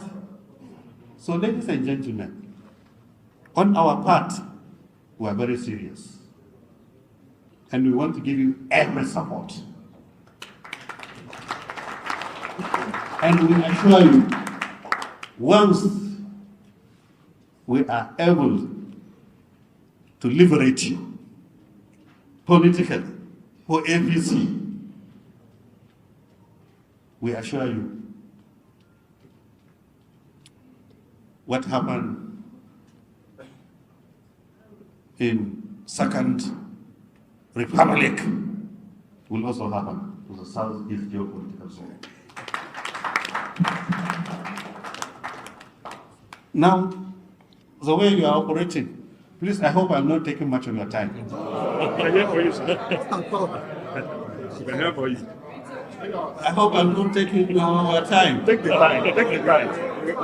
We need more. We need more. We need more. You know, I am from the most popular state in the Federation. And I am also from the biggest democracy in the country. So bear with me if I talk too much. Let me give you one example. To see politically where you are, Let me tell you the story between a mixture and compound. For those of you who have some elements of science, chemistry. A mixture is a combination of particles which are heterogeneous. And once you shake the particles, they separate. And by separation, they lose gravity.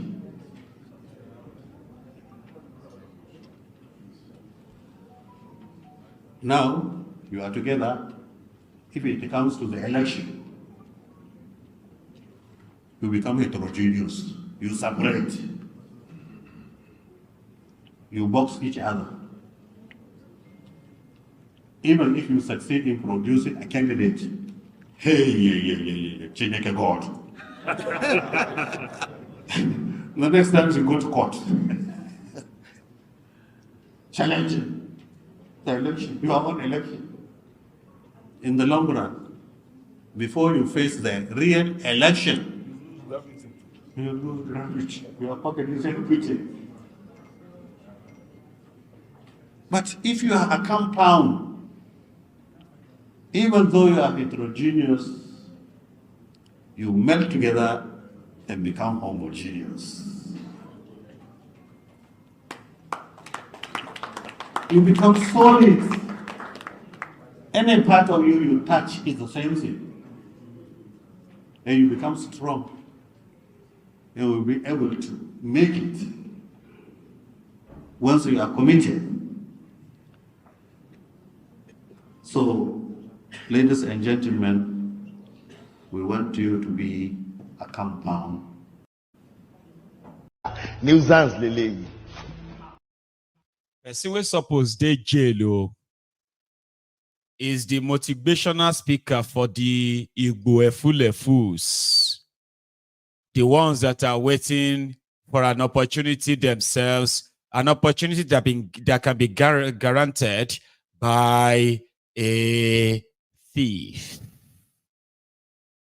You see those ones clapping in that room? They are the ones that are willing and ready to kill their fellow brothers, Biafrans and then the Igbos alike, so that they can be given an appointment by a thief. I do not have much time left. I saw this in Anambra. And you know me, if I see something, I go share. And they said, Nasoludo, they put the slab on this flyover bridge is building at Ube. Oh, God, man. I think it's called Ibeku. Anyway, let's go see it. Oh, I can name it.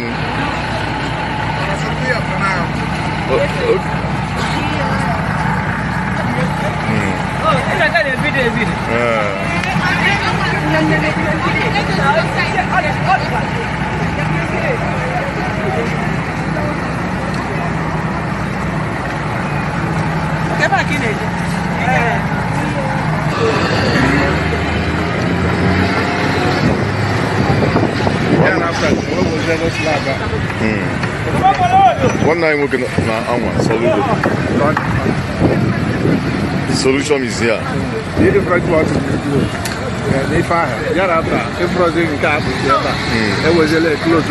Yes, so yes. Yes, solution is trying so much. Solution is here. No. Everywhere solution in Anambra State. This is a signature project. Yes. Yes. This remains a signature project. No, with me here is a lab laboratory. Lab scientist is here speaking about the solution. You know? Yes. So that is that. Doc, so you can testify what is going on here. Oh, why not? Why not? So solution is trying. Solution is best. Yes. So after this time, you're expecting to. We will continue. Okay. We will continue. Nuisance, Lele. tell you, say, make you come there, like, Anyway, that's a Soludo's bridge. When it is completed, I will be glad to come and share that with us. Yeah. Okay. So let's take calls. My time is almost up though, right? But I could take calls now. So we'll take a short break. Now, listen, if you really have to go, remember you need to like the broadcast. Yeah, you need to like it and then share it. Subscribe to my channel if you haven't already. Okay? And if you do have one or two things to say, that number on that screen is right there for your use. It's a WhatsApp call only. I'll be here to get that. Okay? But let's first take a short break. And mind you, remember, I'm raising fund here. I have 4 days to go, and I have 1,600 pounds more. Now, you can possibly help me close it as soon as possible, okay?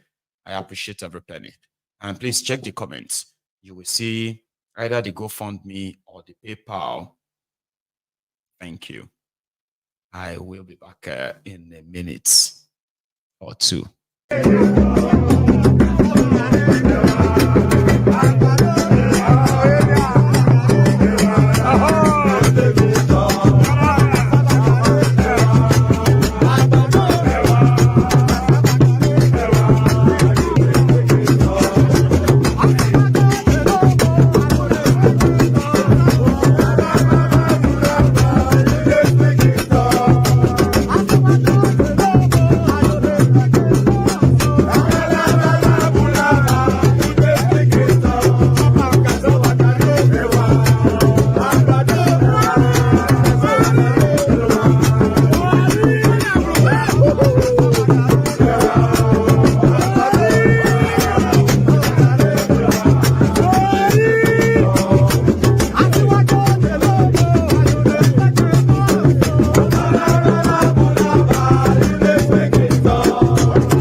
Thank you.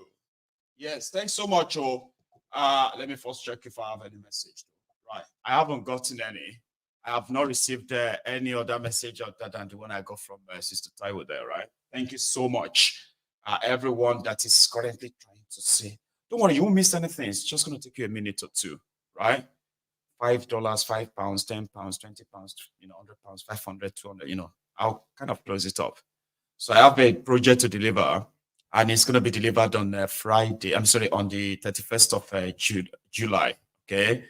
Then we have August to get ready for the Yoruba Union Summit in Glasgow. Royston, Glasgow. I mean, come on. It's still the summer. You can be part of that, especially if you are living in the UK. Anywhere in the UK, come and spend a day or two in Glasgow with me and others. Here, I have my first caller for the evening. Hello. Yeah, hello, Maiyegun. Yes, sir. Good evening. Good evening. How are yes, I am fine. I am enjoying your show, and I've been willing to call all these days. I've been trying, and this is my first time of reaching your show. And you become the first time. I mean, you are the first time caller tonight, and you're also the first caller. That's like a double, it's like a double trophy there for you. Such a pleasure to have you. Yes. Yes. My name is Lotana. Lotana. Yes, I live in Glasgow here with you. Oh, and I will definitely come and join the Yoruba summit that is coming up I am in going to be August, looking, because I'm I'm going to so be looking forward to seeing you then, right? I am so happy that we have people in Nigeria that are doing the right thing and having the right sense of thinking when it comes to the political egbeism that is happening in the country. Wow. Yes.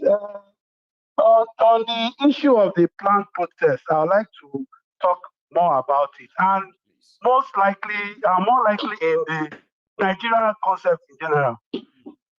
You see, we in Africa have a very big problem, and the problem we have is we see the truth and we love to deny the truth, even when we understand that the truth will save us and redeem us from this contraction and nonsense that is happening in our continent. The Nigerian state or the Nigerian is not a country. Nigeria is not a country. No. And we need to understand the basic fact that Nigeria is not a country. Look at the history. See, there's this adage that says, he who has that does not know his history has no future. That's right. Nigeria is a business enterprise that was formed by the Royal Niger Company and sold to the British government. That's right. Nigeria is a British business company, and it was designed that way. What you are having in Nigeria is an enterprise comprising of the MD, the chairman, and the company officers. Why we, the citizens, are just social workers that have to do whatever If people don't know what are they trading on, we are the commodity. They are trading on us. Anytime these people, that is why anytime they need money, as you said in one of your programs, that they don't even need to tell you to pay for the visa. No. That they will just put, and you will spend your money and come. That's right. You will spend your money and come. Yes. These people steal all this money and put it in their country. And they get away with all of that, something they will never try anywhere. And they get away with all of that. And the fact is that they've even put the solution to your problems in books. And your leaders and intellectuals cannot even read it and use the solution for themselves, just because they want to maintain a business enterprise that they have no control over. Nobody agreed. Me and you, my father and your father, your grandfather, did not agree to this country called Nigeria. No, we didn't. We did not. Every other country in the world that is progressing, from America to Israel to the UK, all had a charter of agreement based on ideals. No African country has that. How can you progress? How? Lieutenant. It's not possible. It's impossible. The Bible even said it that can two work together except they agree? It's not even possible. Except they agree. And even look at it. Nigeria is an invention of the British. And no invention can be greater than the inventor. It's not possible. A phone cannot dictate your life. Neither can a car drive you. You will drive the car. You will operate the phone. That's right. And we keep telling our people that the best way to solve this thing is to go back to the drawing board and tell yourself, we are not a country. Who wants to be part of Nigeria?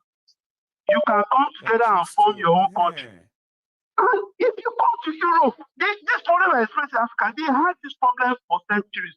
Put themselves for over 2,000 years. Only in the 20th century they understood that we have to be independent. Fought two major wars. Everybody did their day. Fought two major wars, and everybody minded their business. And in 60 to 70 years, they transformed the world. Going to Mars, going to space, doing all these amazing things. Because they understood that we cannot fight to bring each other together. We can only develop on ourselves. Yes. And when people say that Nigeria must be together, it doesn't make any sense. Luxembourg is not up to an emotional local government. Their GDP is over $2 billion. per capita income is over 50,000 pounds per head. They are not plenty. Nigeria must not be a big country. Black people cannot govern themselves. It's too complex. We've always been ethnic, we've always been tribal, we've always been clan. That is the way we can succeed and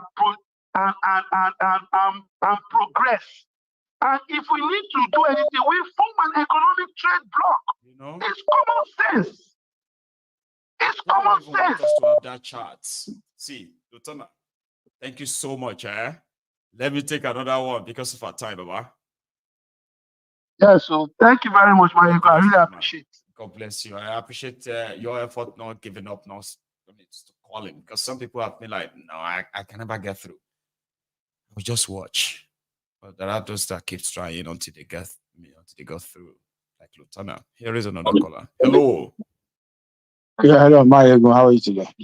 I am very well, sir. How are you? Yeah, I'm fine. Thank you very much. And I kind of agree. I kind of agree with what the first caller is saying. You may need to mute the broadcast. It's like it's overlapping itself or something. Can you hear me? Yeah. Or move to yeah.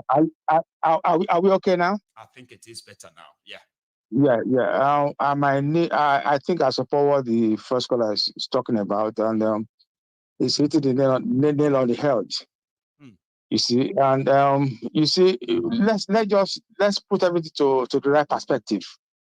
When Tinubu named his economic team recently, right? Who were the economic team? It was Dangote, Elumelu, some other guys, you know. Jumovia. And those are the guys. Jumovia. Yeah. So how can the same person that named Dangote's economic team, right, is going against Dangote? It doesn't make sense. You see, you see what's happening, right? They know Nigerians are very gullible, right? They push different narrative to us, right? To be battling. We battle with ourselves online and on it via the media, and they kind of go on with their business as normal. Yes. Yeah, it doesn't make sense. The same person that you said is refinery is it's not even registered, who took money from Nigeria to build a refinery. How can you take money from a country, right, to build a refinery, right, with all the waivers and all this thing, and you say that refinery is not registered? Moreover, you're saying that it's not licensed. It's 45%. Yeah, it doesn't make sense. And the other time, right, about 2 months ago or 3 months ago, Maiyegun, if you remember, they presented with a shipload of crude oil that is shipped to Dangote Refinery. It was in December. 1.8 million barrels was given to him. 1.8 million barrels. I can't understand these people. I don't know where they're coming from. It looks like we have been hoodwinked. It looks like we are idiots. In a simulation of it doesn't make sense anymore. Let me tell you something, right? Even if any protest happen tomorrow, look at the narrative on board in Nigeria, in the Niger Delta. I'm an Orobo man. I grew up with the Shekiri people. I grew up with the Job people. My best friend is a Fulani man. My best friend is a Fulani man, you know. My second best friend, right, is a Yoruba man. My third best friend is an Ishekiri guy. My own tribe are my least best friends. In the Niger Delta area, right, they are killing themselves over who owns Warri. In Yoruba, in the north, look, all over Nigeria, right? Even the southeast, the Igbos. And a man who want not to identify with the rest of the Igbos because they were marginalized when they were eastern states. You understand what I'm saying? So Nigeria problem is very complicated. I'm just praying that we get our facts right about our democracy. Now, for example, a federal system, right, is the state and the center and the federal government. But Nigeria, Tinubu, the same Tinubu that opposed local governments, right, is the same person that gave local government autonomy now. So we have 3 types of government, whereas in the federal system, right, there are only 2 types of government. Now in Nigeria today, the Supreme Court, which Tinubu has bought, Tinubu has created Supreme Court for himself now, we have 3 tiers of government in Nigeria. Whatever anybody want to argue about local government, that the federal government, the state government are stealing the money of the local government, right? It doesn't hold water. In a federal system, right? Is 2 tiers of government. The state, the federal government, and the state government. The state government can make laws to create their own local government and disburse money to satisfy those local government. That was how it was before. Now, the argument may win when they are writing. Okay, I think you have a point though. Hang on, let me say what I want to say. All right. When I say you have a point, I mean, hang on. I mean, I was going to say this argument should have been possibly put forward when they were actually writing their constitution, because they wrote the constitution that says, 3 tiers of governments. Okay, even though it was supposed to be a federal constitution, but again, that's part of the confusion. Who was there, okay, to argue what this argument you put forward? Because it is no longer relevant if they've written a law that says federal, state, and local. So me can't change that if there is no law that says that. Don't you think so, Baba? No, Maiyegun, we are just being stupid, right? This constitution, our constitution is very skewed. For example, right? Okay. The land use decree, right? Said the federal government, right, owns every land, right? And the state governors, right, are the custodians of those lands. Maiyegun, where my own papa, I'm Prince Maiyegun from Efronto. We have our land. The federal government they're not supposed to have a control over our land. And the state governors don't have to look, to control my land, right? You see, that's why there's no creation of wealth in Nigeria. Like, for example, I live in England, I live in Nottingham, right? I bought more than 4 houses in my life residing in the UK, right? Land registry, right? It takes only 6 weeks, right, for land registry, right, to send me the documents for my house when I buy my house. When I buy properties, right, 6 weeks, right, I get my documents from land registry. Through my solicitors. You understand what I'm saying? But Nigeria is not like that. You buy land, you build your house to get CFO. The state governor will sit on that CFO for years. As he chooses. And it doesn't make sense. How can you create wealth? The only way to create wealth, right, is for people to use their land property to borrow money from the banks. That's why the Nigerian banks, right, they can't borrow you money because you haven't got collateral, because nobody has got CFO. The only people that got CFO are people in government. Every citizen of Nigeria that have got a house, that got a home where they lay their head, right, that they own their property, should have the right to use their property to borrow money from the banks. And the Nigerian government, right, should make accessible, right, by saying, okay, if you are going to use your property to borrow money from the banks, right, is 6% or 7%, below, not double digits, single digits, not always 35. If you are going to borrow money on a higher level like Dangote, double digit. But if you are going to use your house to borrow money, right, single digits, then they'll start creating wealth in Nigeria.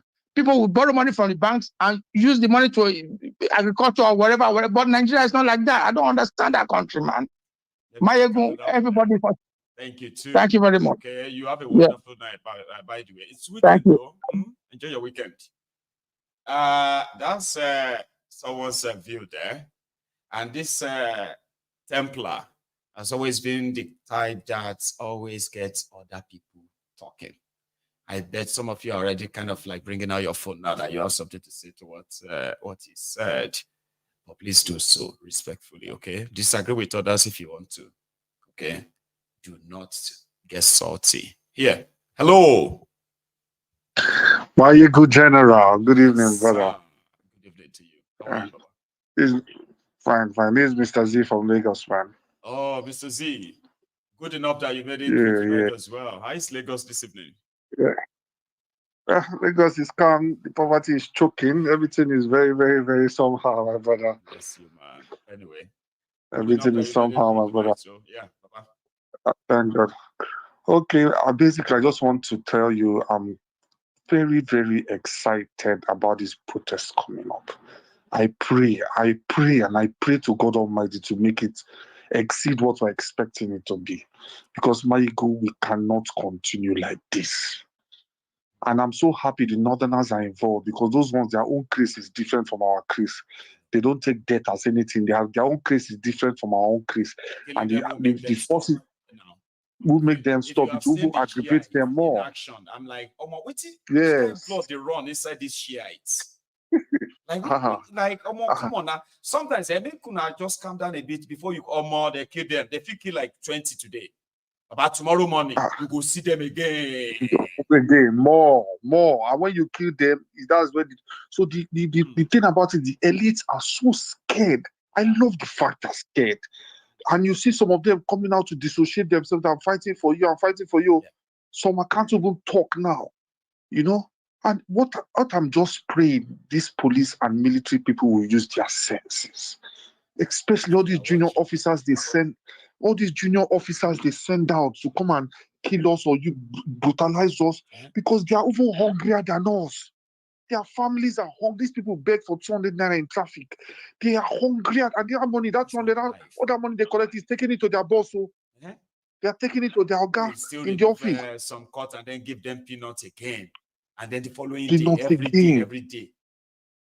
There was something that was trending today. There's something that was trending today about like police barracks and military barracks. There are pictures. Oh my God. If you see where these people live, the thought of how the toilet would look will cringe your body. That they stay there with their families and they're defending, they put their life on the line for us. And they would now send them to go and kill us, the people that have bulletproof cars. No. A new soldier. You know where they have all these houses. You are the one protecting them. You are the one guiding them. Some of you are like, they even abandon some of you in some properties. They don't see you for like months. You are just there guiding property. You know them in and out. Yet they don't give a damn about you. As a police officer, they can't go and give you. Kill. Go and kill them. But this one, I feel, because I've heard some signs that, and some people inside the forces have told me that it's going to be different. Because this one passed anything we've seen before. Oh God, where is Mazi Nnamdi Kanu?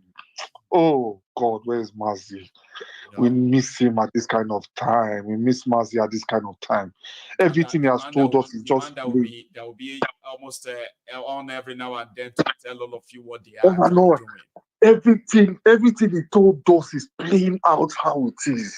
He said Tinubu is going to come. This is what they've planned for you and everything. But the man they put there is the highest of all criminal. He put a criminal enterprise to surround him, and they are just stealing nonsense. And they are telling people to wait. They are doing reform. Which reform? Maiyegun, hunger is in Nigeria. Hunger is in Nigeria. I won't lie to you. The hungry is unbearable. Able to do one or two things now they fear for most. Maiyegun, people need a big call of number. You don't know. Better. Now then, I be like, then the whole sky will crash. Maiyegun, there's hunger. There's hunger. That's why I know this thing is going to be successful, because everybody will leave and say, let us go. Let us go together. Let us go, Maiyegun. It is well, Maiyegun. God bless you so much. God bless you. Do afternoon, evening for us. We're always there. Thanks a lot, my brother. Yes, thank you. So that's a brilliant one. I still have the line. Hang on. Let's see if I can. I still have the line all intact. So you can still be part of this. All you have to do is just use the number on your screen. Also, to my viewers, now let me go say thank you to Celia. Celia, I just got your message. That's a good one there on PayPal. So now, guys, I have raised £650. I like it when I raise money, because you know what I think all the time. I always think about what it takes.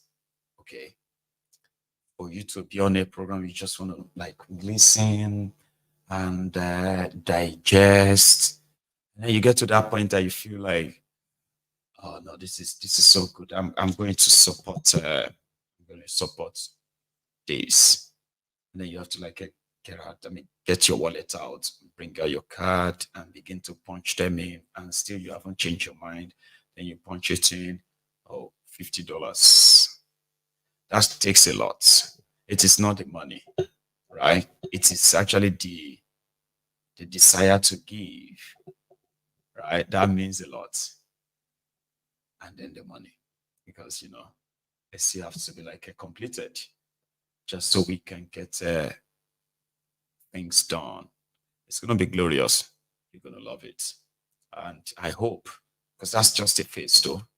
The other phase there is that, you know, the moment you have a chance of actually going there to read more, get to know more about the Yoruba land, the Yoruba people, the names of the towns in Yoruba land, the names of titles, kings, you know, historical events that should always remain out there for our people. You'll be able to access some of them.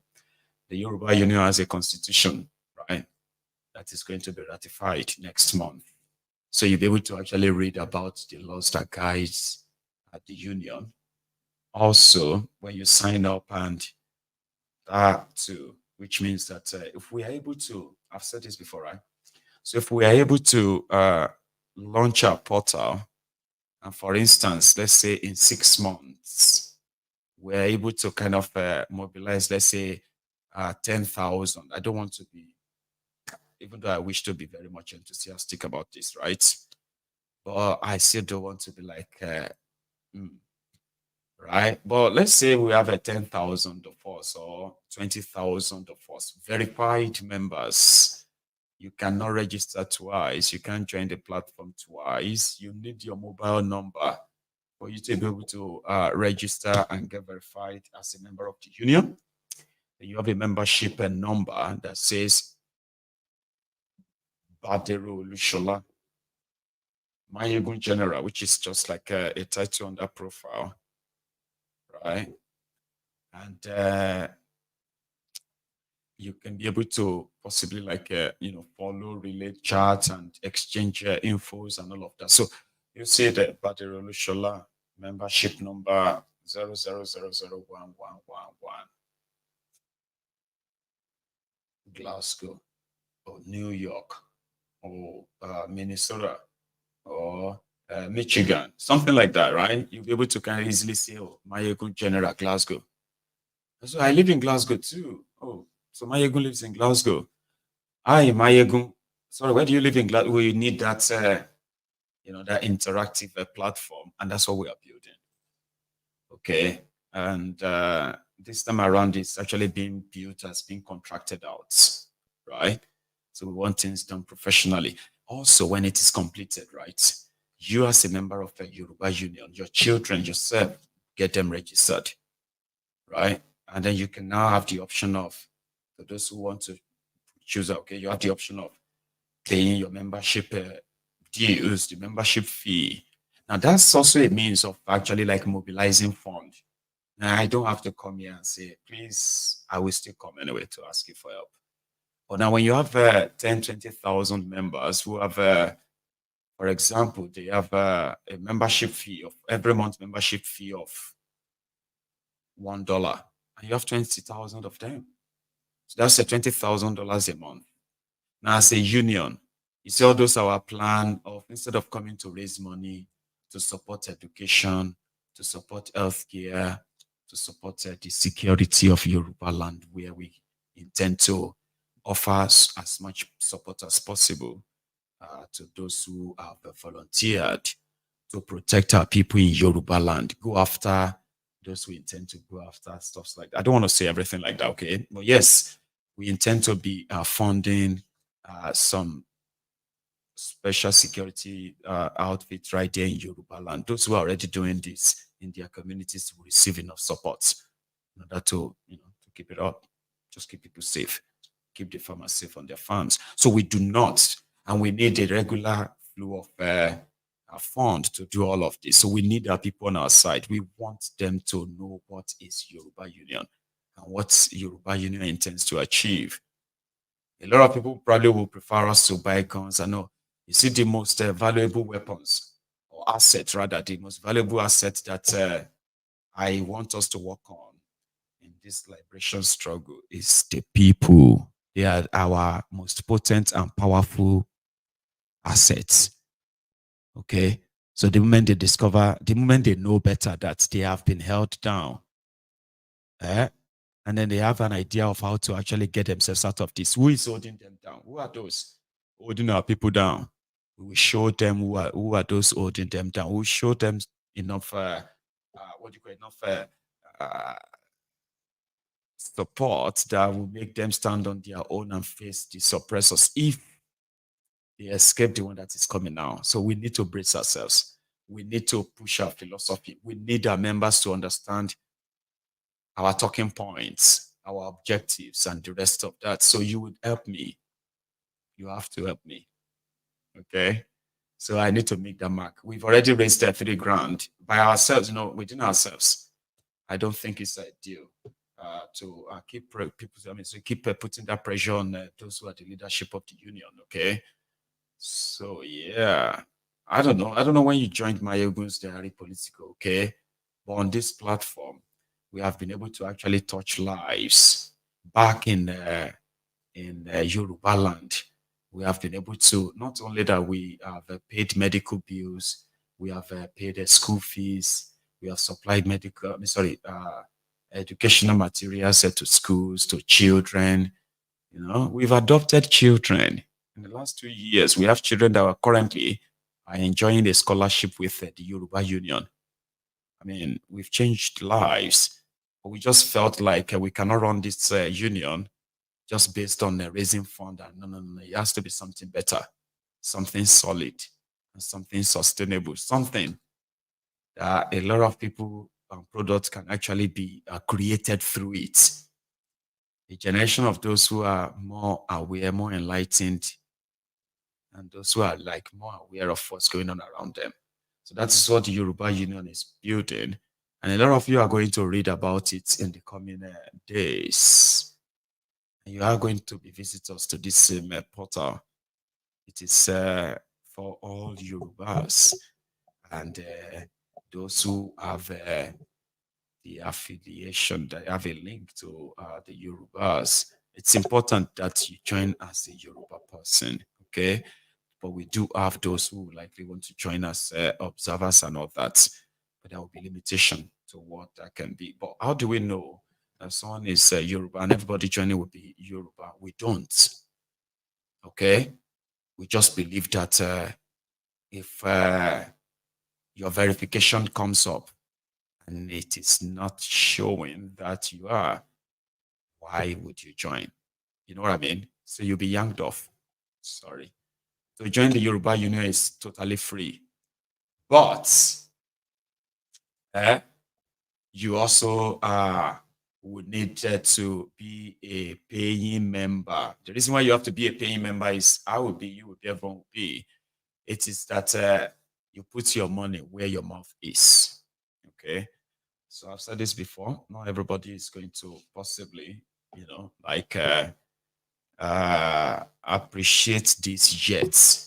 But when it is done, one day you are going to look back. Say, Maiyegun, is that not the same union that you were talking about this portal the other time, a year or 2 years ago? Are you saying you've clocked 1 million members? Yeah, we have. It's free.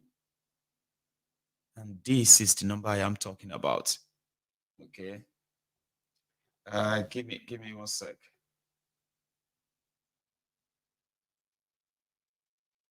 Oh, Celia. Okay, I just got a message from Celia that she had what do you call it?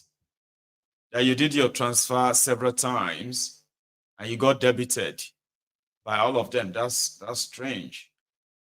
I've only got here just one, and I got that a while back.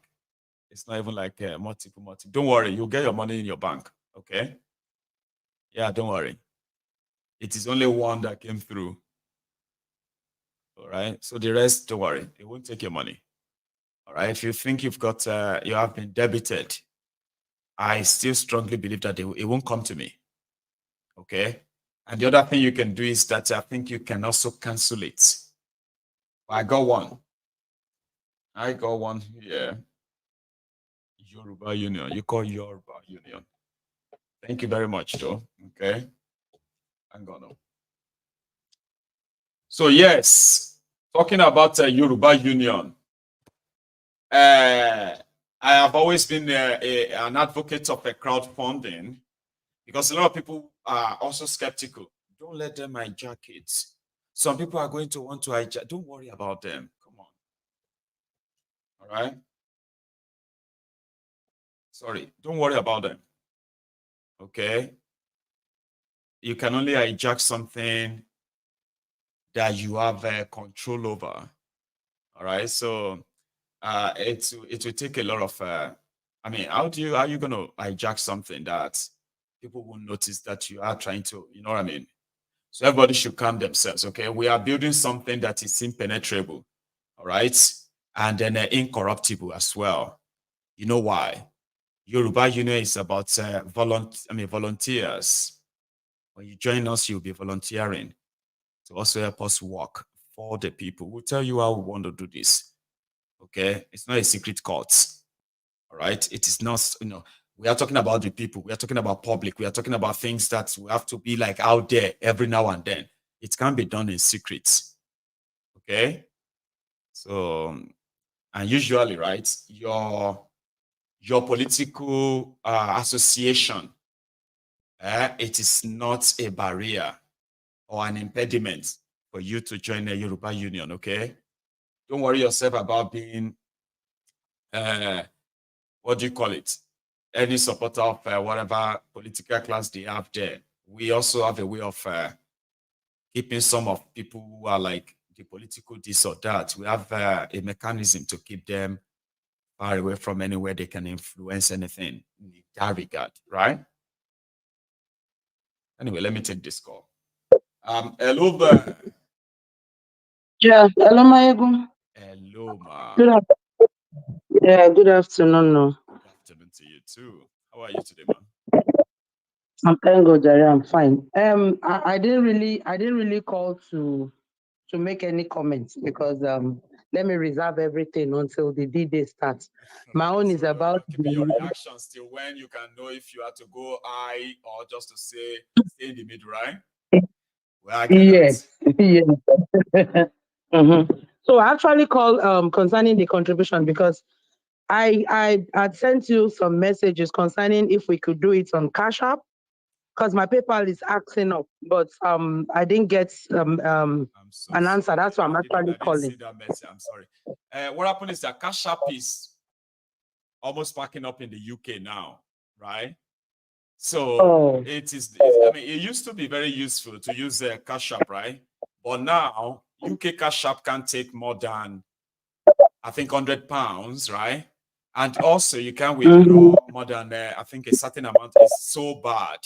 But there is something someone actually introduced. They said, you Americans, you do use this a lot. Let me see.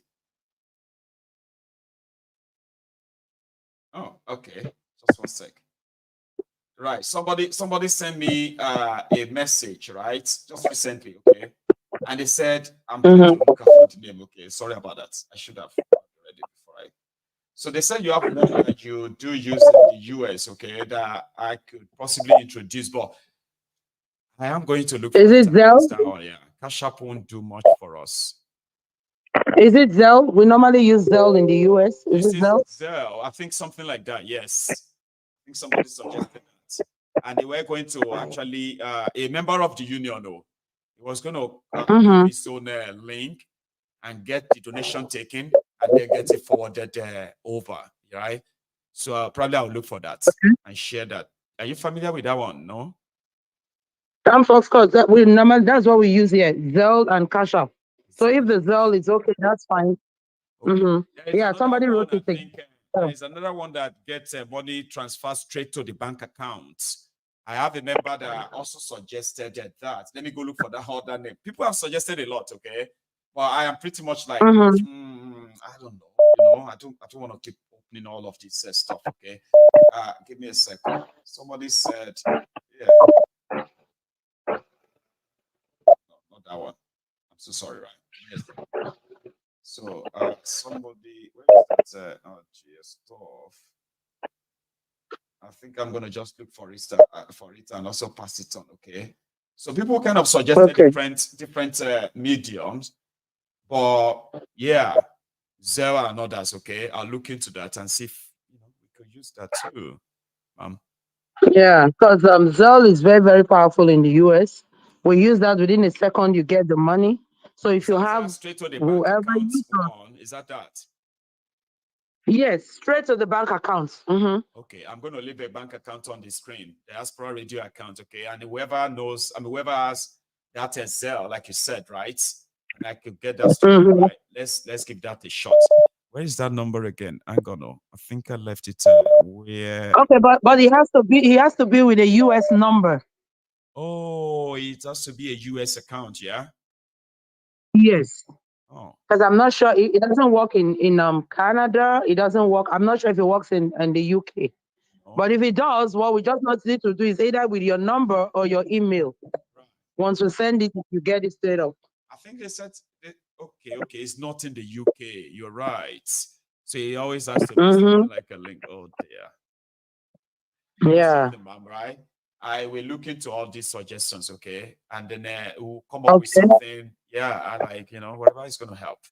I mean, I have GoFundMe there too, which is, that one is, I think that one is even like a free. Just make sure that they don't take any percentage for what you are donating so that they can, don't let them, if you have to use GoFundMe, okay? But I'll look into others. You just mentioned, ma'am, okay? That Zelle is not working in the UK, I've been told. Yeah. Thank you, ma'am. You're welcome. Yeah, take care. Bye. You too, okay? I'll work on it. I have another caller. Listen, to those who, especially US, right? I've been told that your, what do you call it? Your money transfer, you have a lot. Well, some of them are not, some of these other countries are not really compatible. Thank you so much, Igodo. I just got another donation right there on the PayPal. Thank you. Did I take that call? Hello. Hello. Oh, I did. Good evening. Good evening, ma'am. How are you? I'm good. Maiyegun, this is the first time I'm calling your line. Bless you. To the program. Right. So yeah. I mean, it's a pleasure. I mean, it's a pleasure to actually have you on because I feel the same. The way people feel when they call the first time, it's pretty much like you and I are talking for the first time. So it's mutual. Thank you so much. Yeah. Thank you so much. Just back to what you were saying before, Zelle is very good. If you have somebody in the US with a US line, with bank account linked to it, it's straight to the account. Once you make a transfer, once you Zelle the money straight to the account within seconds. Right. Okay. I think people are already kind of okay. So probably they are helping me out. Helping me out at some point. Okay. I will work on that. Maybe when I'm on next time, I should have answered to all of that. Okay. Okay, back to what you were saying about the protest. At least, one thing I want to. Yeah. Like, one thing I want to say is that I was thinking that this is how my people are going to turn this into this bank. Okay. So thank you. Please, no. Let's go to that. Okay. So what I want to say is that the protest, like some people are saying they don't know what's going to be the outcome. They don't know because, as we all know, the Ababakos and the Nigerian criminals, they are watching. They have their soldiers, foot soldiers, online soldiers watching and monitoring everything that is going on. But there's one thing you always say, Maiyegun. Hunger is something that nobody can, fight. No. When people are hungry, even though the protest is being organized, but when people are hungry, it's going to be different. It's not going to be business as usual. Yes, we know they are going to, buy a lot of people. They're going to be brutal. We know that. But whether we do this now or not, people are still going to be buying every day. Still going to do it, yes. people are still going to be dying every day, you know. So people are going to bed, like you said, with empty stomach, kids. So some of their parents, we have people that will like, okay, if this is a sacrifice we are going to pay, just like the Kenyans are doing now, it's better we do this once and for all, because they all die and I die. If we are going, it's better we fight. At the end of the day, it's better we fight than not fighting at all. No. It's only a tree that will see that death is coming and remain there. No. You have to do something. That is why we are human beings. So it's better we even start the protest and see how it goes, you know.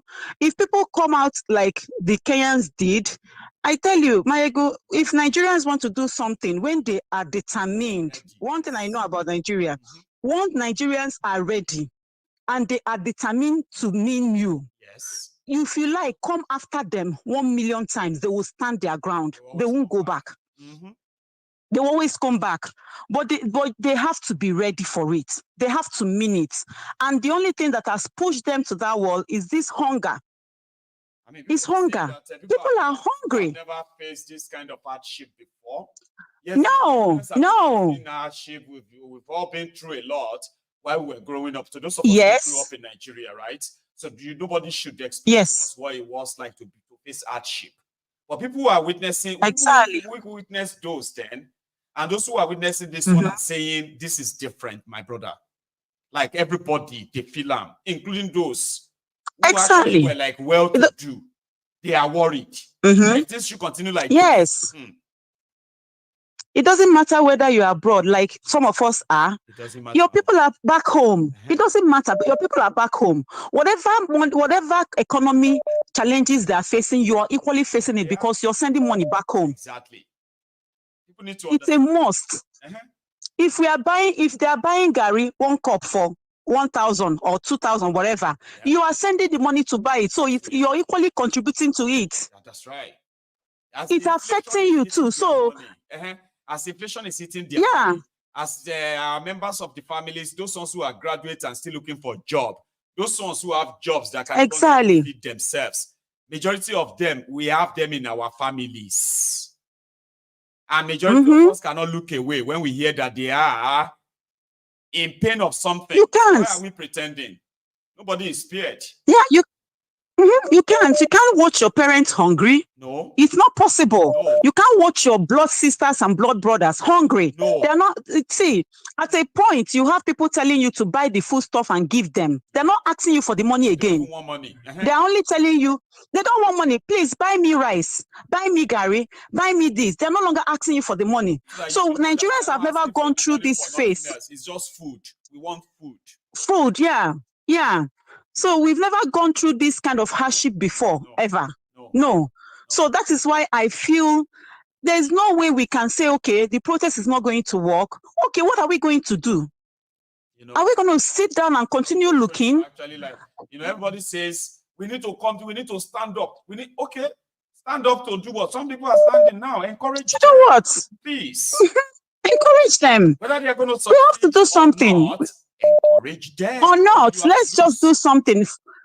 The more we come after these things, the more we go into these things, the better we become. The more experience we get. Yes. Automatically, what's happening in ESAS, people already know that things like that happen. And I like what the Kenyans did. If you watch, some of them were those that were wearing the nose masks and everything, because they're going to come first with a tear gas.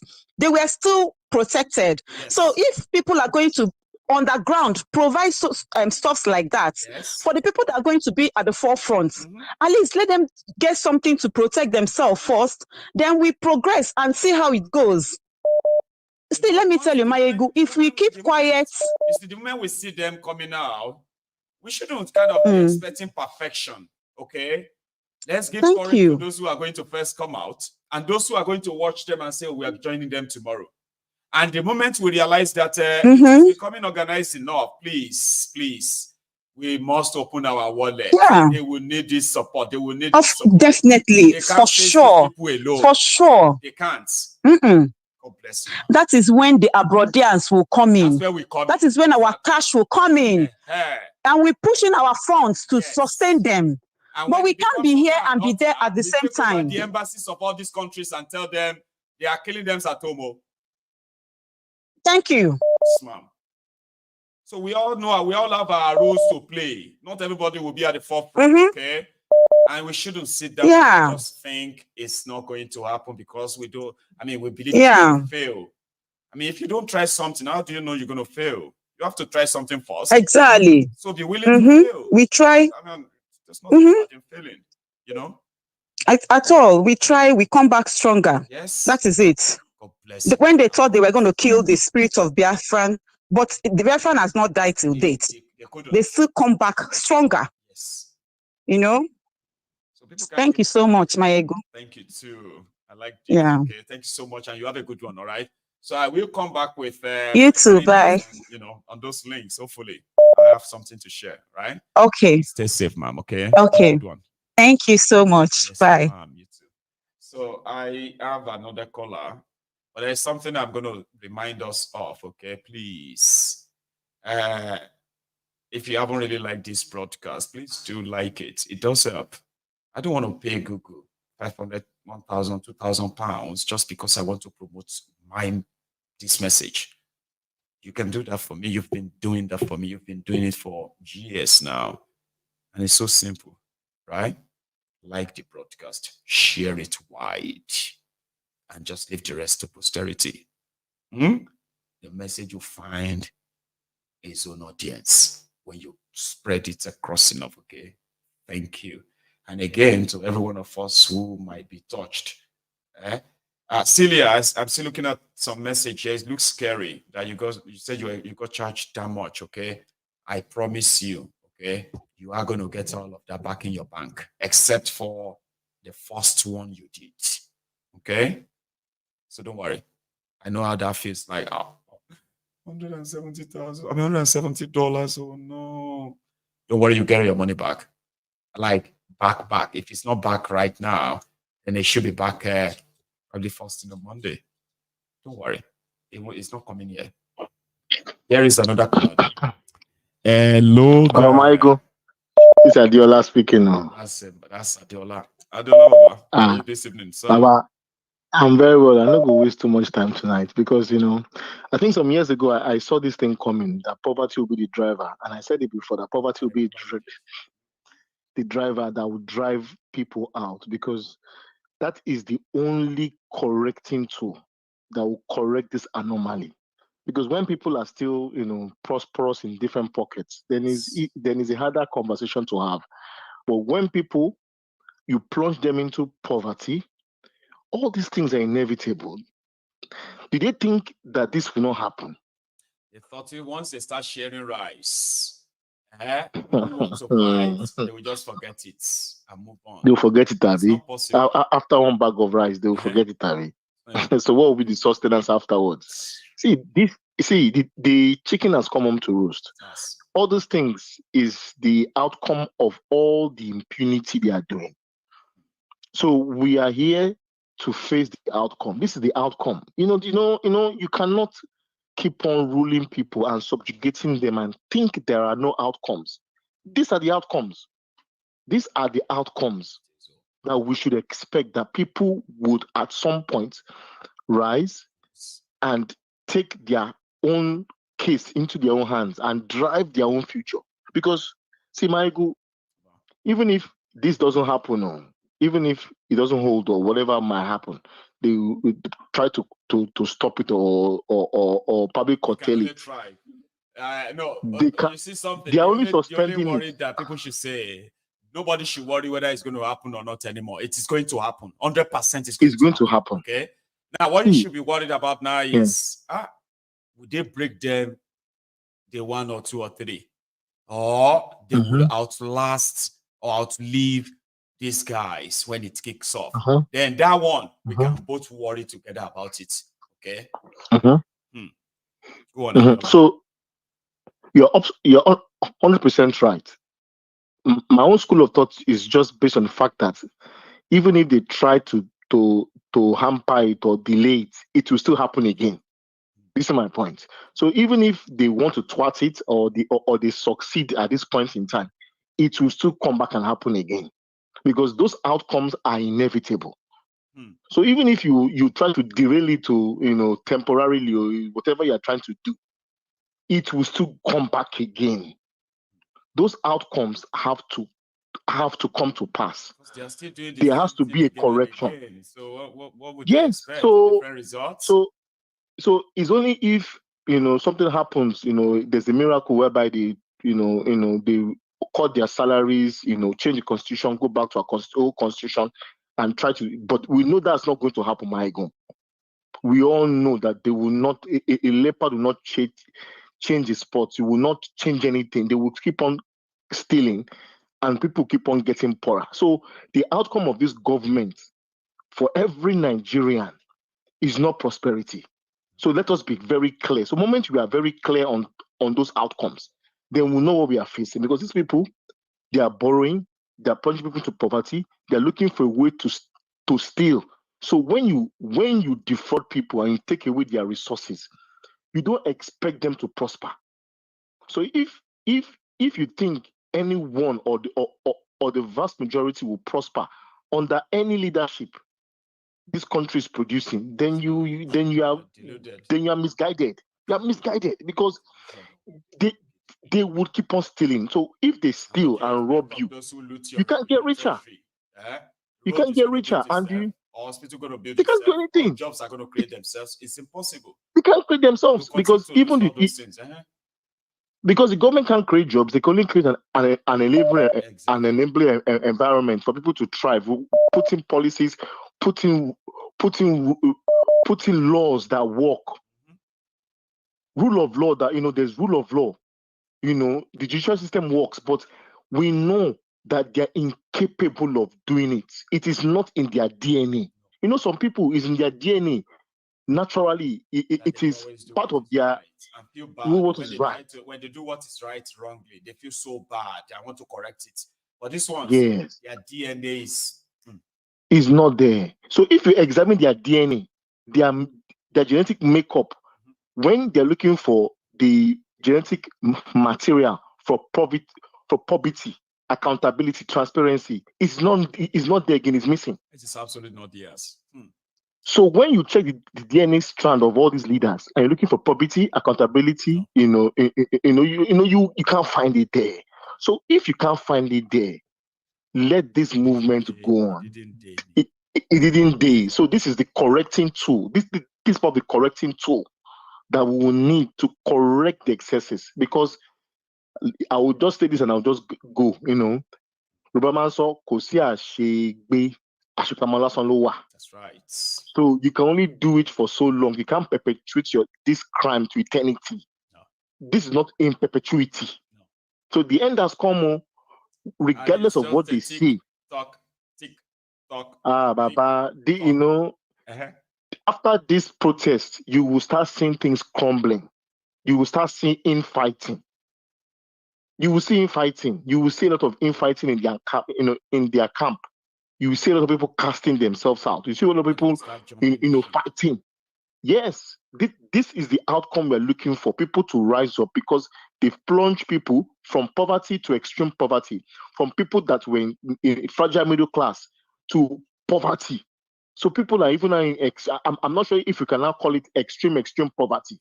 It's called extreme poverty. It's about 3D, 4D poverty. Everywhere you go is poverty. If anybody now join them and say we need to fight, and no. What you are doing is that you are trying to save them from what is coming. Are you not tired of what you are facing? That's my own question to those people. They won't stop stealing. So all the money they're meant to use to invest in human capital is not going to go to human capital development. They won't pass laws because that law because you are using is fraud. So the outcome of this government, as long as we are clear that they are incapable of doing it, they don't have the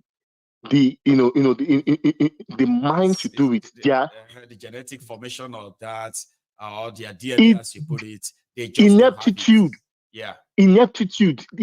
See, when you grow up and you were growing up to do a particular task, to transform, to make wealth, So when you get to a particular level, you can replicate it. You are asking someone that has not been able to do this task. You're asking them to replicate it. You're asking for magic now. Someone that has never ruled with transparency before, you're asking them to just, okay, overnight, oh, I want you to govern. They don't understand what it takes to rule with transparency and accountability. You're asking someone that grew up under a fraudulent system to you're asking them to perform magic. How is he gonna do that? You want them to perform magic? Someone that is used to getting kickbacks, that is used to selling relationships. So if you want to do they make money, is okay, fine. I know the governor. I'll introduce you to the governor. Then they'll get a court. Someone that is their modus operandi. That is what they know how to. That's how they know how to create wealth. And you're asking him. Their wealth. That's how they made their wealth. You want them to suddenly. And you're asking them. How? You're asking for magic now. Hocus pocus. Adeola.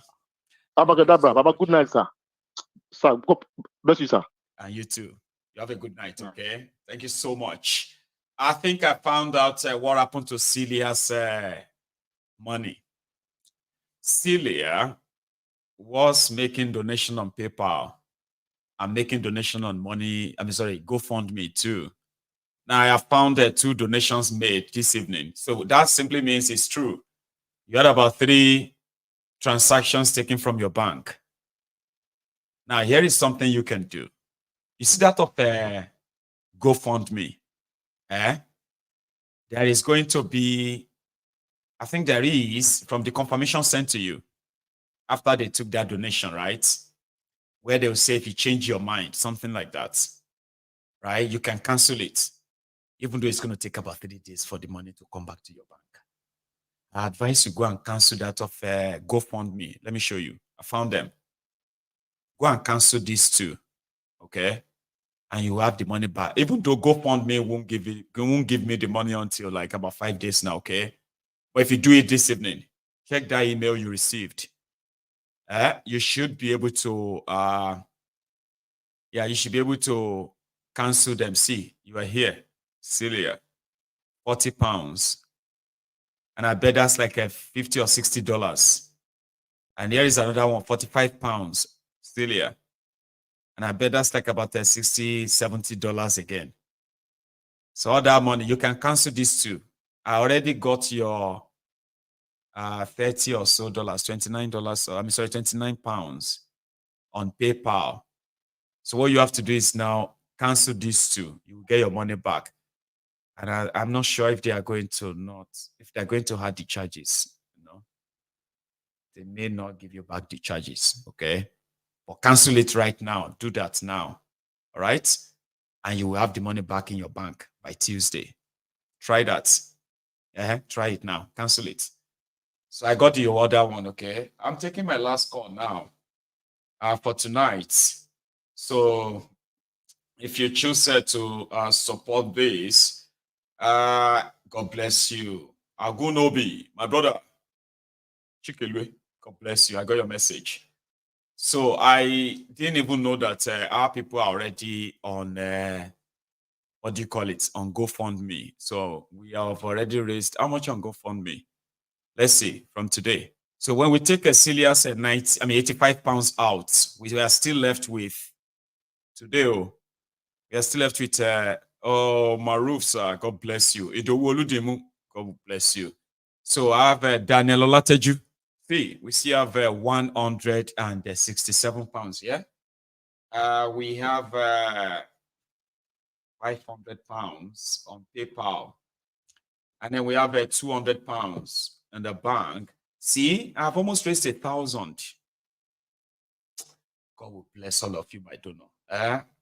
He fans me. Our fans me. God bless all of you. Charm. See me. There's this guy on TikTok, okay? It's called Shallow. He fans me. He fans me. Raise it for me, please. He fans me. Thank you so much, my fans. My fans. Oh, yeah, my fans, like that. His fans were so generous, right? And I would just sit down and I watch. I'll be like, this guy is so hilarious. And indeed, I'm grateful to every one of you, though, okay? How are you this evening, Charm? I'm fine, thank you, Maiyegun. Good evening. Good evening. I've been listening. Thank you so much for everything that you do. I'll never stop thanking you because I know what I've gained by being part of this platform. You've been part of it for a while, and yeah, that's how we roll. Thank you. I was, and I called yesterday regarding this protest, and I think the only reason why I'm calling today because Michael, you said it all. I don't know what else we can add about our corrupt leaders. We know they're corrupt, and we know that they need to go, or that the infrastructures are bad or non-existent, and you don't even know how to qualify what it is that we have on the project. We actually say they should go. Is it going to be the health exactly. care? Is it going to be the human rights? Is it going to be security? What exactly are we going to lose? There's nothing that we're going to lose by asking this bunch of criminals to just.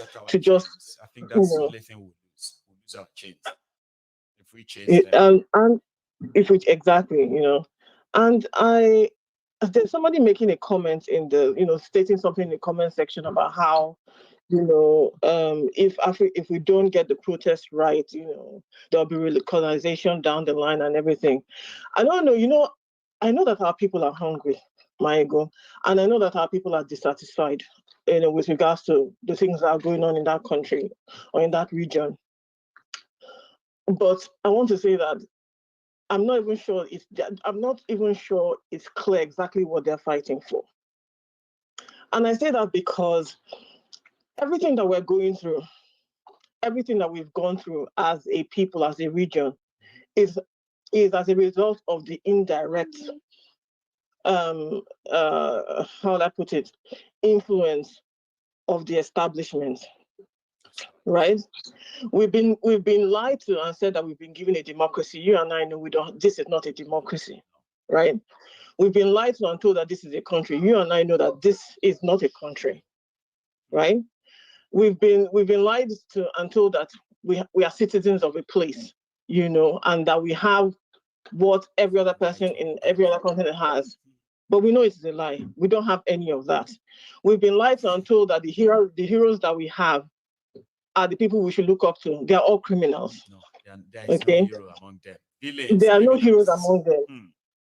We only have criminals. Even, for example, I just want to highlight Dangote, right? Even they know that Dangote is a criminal, but nobody calls him out. Because those people know fully well how he got his wealth. That his wealth is not generated by any serious enterprise, but by monopoly and has been a beneficiary of the Nigerian state, right? They know that. But they still prop him up as, one of the richest men in Africa. That man is a criminal. And they keep repeating it. Mm-hmm. They keep repeating it. They give us criminals and tell us to idolize them. Yes. It makes it easy for people to think that, this is what we need to do. These are the people we need to aspire to, right? They've given us all of these things. Whilst they have people like Lincoln, Hamilton and all of these people, with all their illustrious history and everything, and everybody in America wants to be like them. Our founding fathers. When you hear them talking about their founding fathers with such pride, and then they give us criminals, right? So I want us to understand that what we are fighting for is not just to extricate ourselves from this bunch of criminals. We're fighting to remove the shackles from ourselves, a kind of racism that still exists, right? When people talk about, we want Oduduwa nation or Biafra nation, it's because the geographical entity you call Nigeria is defined by others who are not Africans, who do not understand us, who do not appreciate our differences, our, unique culture and all of that. And they do not even respect them. You don't respect, you only respect something you acknowledge. They do not acknowledge this, and they do not respect us. They don't acknowledge it. They do not respect us. They do not rate us, right? I keep saying it, right? We're not in the room where it happens. No. We're not on any table realistically, right? We may think we are, but we know that we're not because we're always coming from a beggar's, point.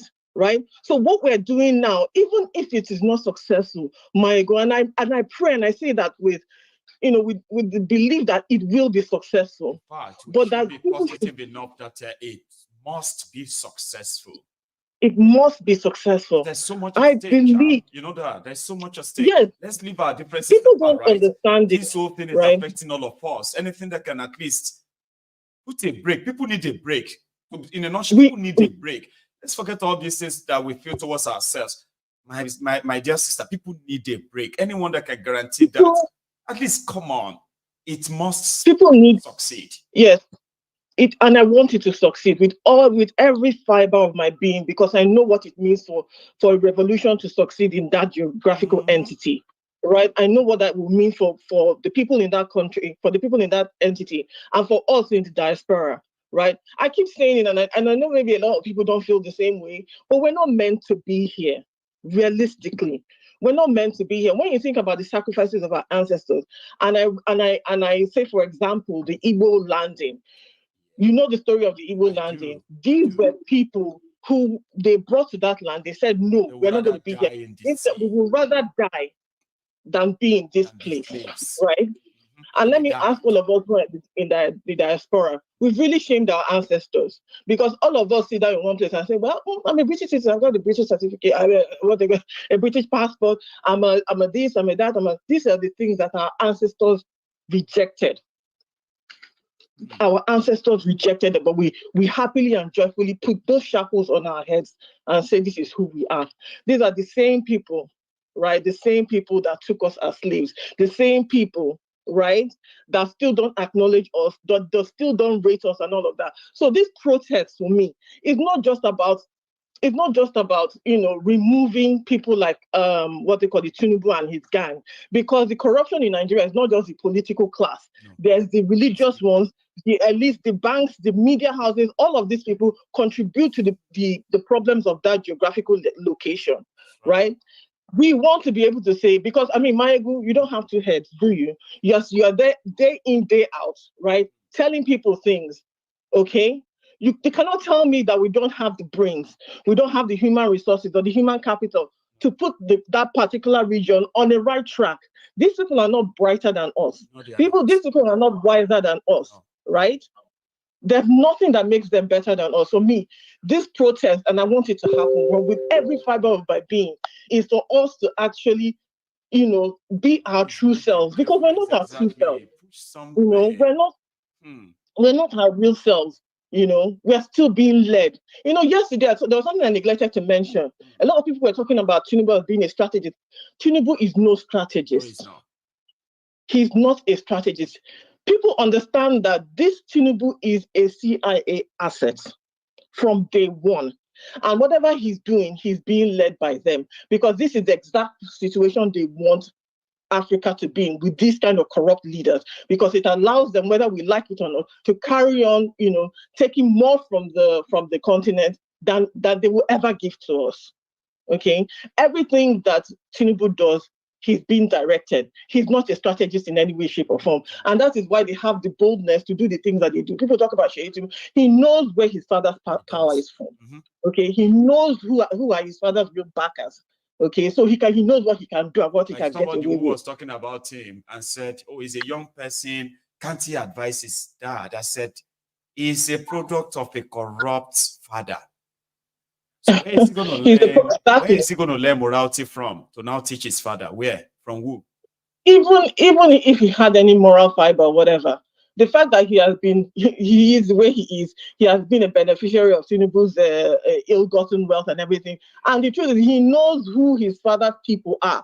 So Tinubu, he's not going to be advising anybody anyhow and to tell, oh, Daddy, why don't you do this and do that? He can't. He doesn't have the ability to do so. So nobody should be looking at people like Tinubu and the rest to try and change things around. That's not going to happen. It shouldn't be a point of reference.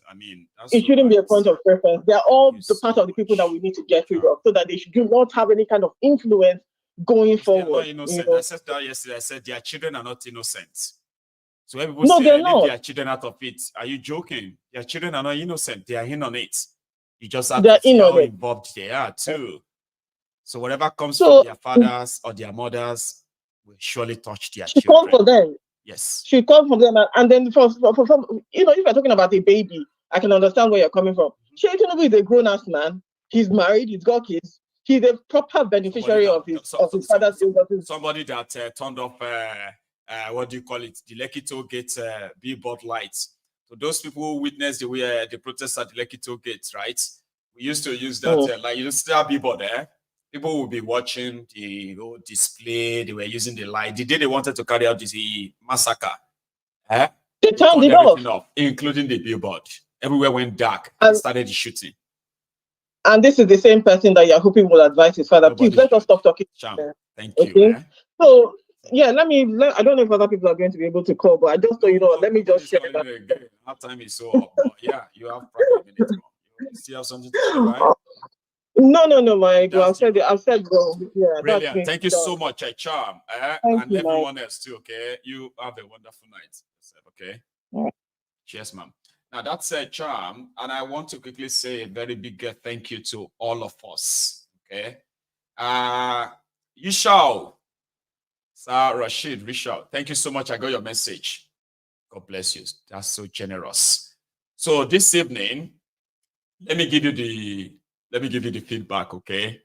So this evening, before we start the program this evening, I walked in here with a balance sheet of 420 pounds as part of what I raised from my targeted 2,000 pounds. And this evening, I think I am going to be leaving with, I'll start with the GoFundMe. How much have we got from GoFundMe? Minus Cecilia's 85 pounds. So that simply means that we got, 17 plus, Samaruk Bajumo, that's you again. God bless you, sir. Thank you. Let me even put it on the screen. I should put it on the screen so that you see it. Everyone that turned up, my generous donors, right? 50, 50, 100, 200 pounds. 200 pounds plus 17 pounds. That's 217 pounds. Then we owe Percilia get some money back. 85 pounds, okay, by Tuesday. Please let me know if you have done what you have to do, okay? So that then gives us on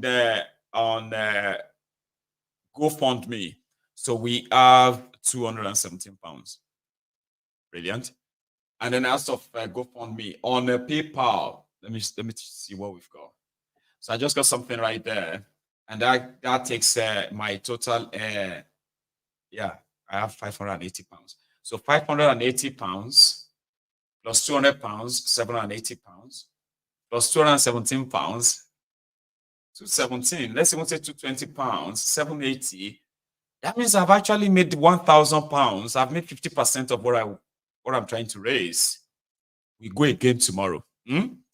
Thank you so much, everyone. Okay, Celia, let me know if you did get that back, and if you don't get it back, I could make an arrangement and possibly send it to you and say leave it. Okay, I could work it out and send you the cash. Just tell me where you want it, right? So don't press yourself and don't pressure yourself. Okay, if you're unable to get it back by canceling it, let me know. I'll get you the money back. Not this one. I'll just have to send you another one. Take care of yourself, okay? And everyone else, thank you. I'm going to see you tomorrow because it's going to be another day.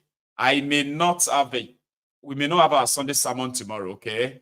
But we will definitely have our evening time. And to the union leaders, Yoruba union leaders, we have a meeting tomorrow. You shall receive the invite. To other members of the temple, thank you for spending your evening with me again. Okay, and if you joined us at midway, please go back and watch this. It's quite interesting, and I've been told everyone should enjoy the rest of their evening. Good night.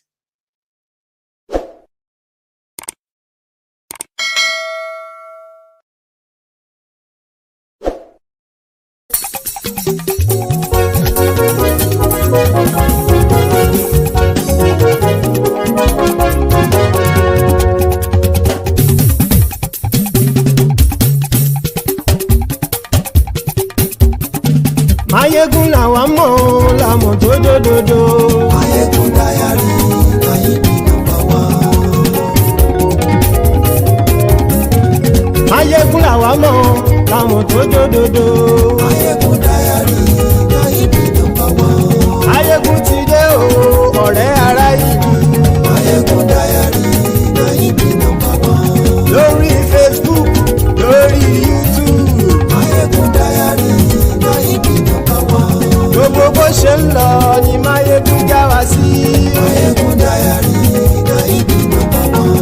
àṣírí ọ̀jẹ̀lú kì í bò níbẹ̀ o.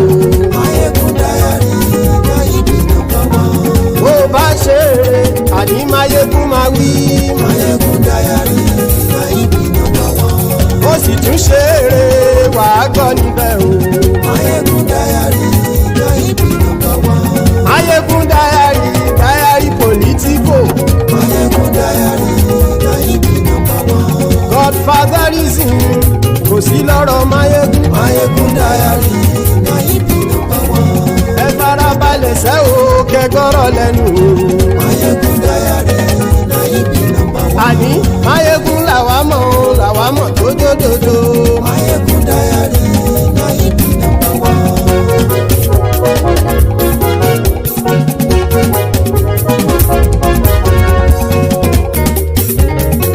àní ẹ̀sùn ràkì. Maiyegun ti dé. Maiyegun ti dé. ọ̀jẹ̀lú ẹ̀sùn ràkì. Maiyegun ti dé. àní ẹ̀sùn ràkì. Maiyegun ti dé. lórí Facebook. Maiyegun ti dé. àní ẹ̀sùn ràkì. Maiyegun ti dé. lórí YouTube. Maiyegun ti dé. àní ẹ̀sùn ràkì. Maiyegun ti dé. bọ́ bàbá gbé wúrẹ́. Maiyegun máa wí. àní ẹ̀sùn ràkì. Maiyegun ti dé. ijó ìgbádìyẹ. Maiyegun máa wí. àní ẹ̀sùn ràkì. Maiyegun ti dé. bí pẹ̀sìdó bá rúfin o.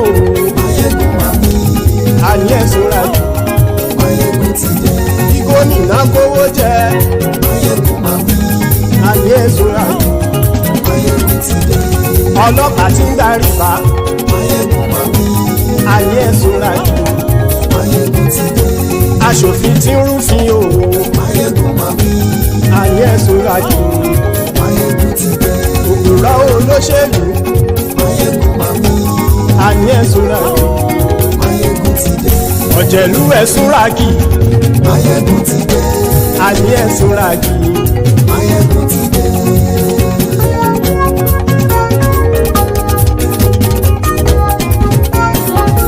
Maiyegun ti dé.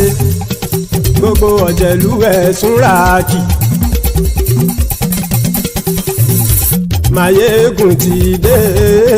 gbogbo ọ̀jẹ̀lú ẹ̀sùn ràkì. ṣùgbọ́n ní bá ti ṣe èyí tó yẹ kí wọ́n ṣe ọmọ bá dèrò ní fi wọ́n níran o. Maiyegun ti dé. gbogbo ọ̀jẹ̀lú ẹ̀sùn ràkì. Maiyegun ti dé. gbogbo ọ̀jẹ̀lú ẹ̀sùn ràkì. ṣùgbọ́n ní bá ti ṣe yìí tó yẹ kí wọ́n ṣe ọmọ bá dẹ́rọ̀ ò ní fi wọ́n níran. wọ́n fowó bẹ́ẹ̀ o Maiyegun ó sọ pé wọ́n ò bẹ́ẹ̀. wọ́n fowó bẹ́ẹ̀ Maiyegun ó sọ pé wọ́n ò bẹ́ẹ̀. oníkan ṣáàtì ṣe èyí tó yẹ kí wọ́n ṣe fáwọn ará ìlú tó gbé wọn débẹ̀ o. Maiyegun ti dé. gbogbo ọ̀jẹ̀lú ẹ̀sùn ràkì. Maiyegun ti dé. gbogbo ọ̀jẹ̀lú ẹ̀sùn ràkì. ṣùgbọ́n ní bá ti ṣe yìí tó yẹ kí wọ́n ṣe ọmọ bá dẹ́rọ̀ ò ní fi wọ́n níran. kì máa yí ṣe eré ọ̀rọ̀ yìí kì í ṣe ẹ̀fẹ̀. kì máa yí ṣe eré ọ̀rọ̀ yìí kì í ṣe ẹ̀fẹ̀. ẹni bá ti lè lẹ́bọ̀ lẹ́rù o ọmọ bá dèrò kàṣàyè tú wọn síta. Maiyegun ti dé. gbogbo ọ̀jẹ̀lú ẹ̀sùn ràkì.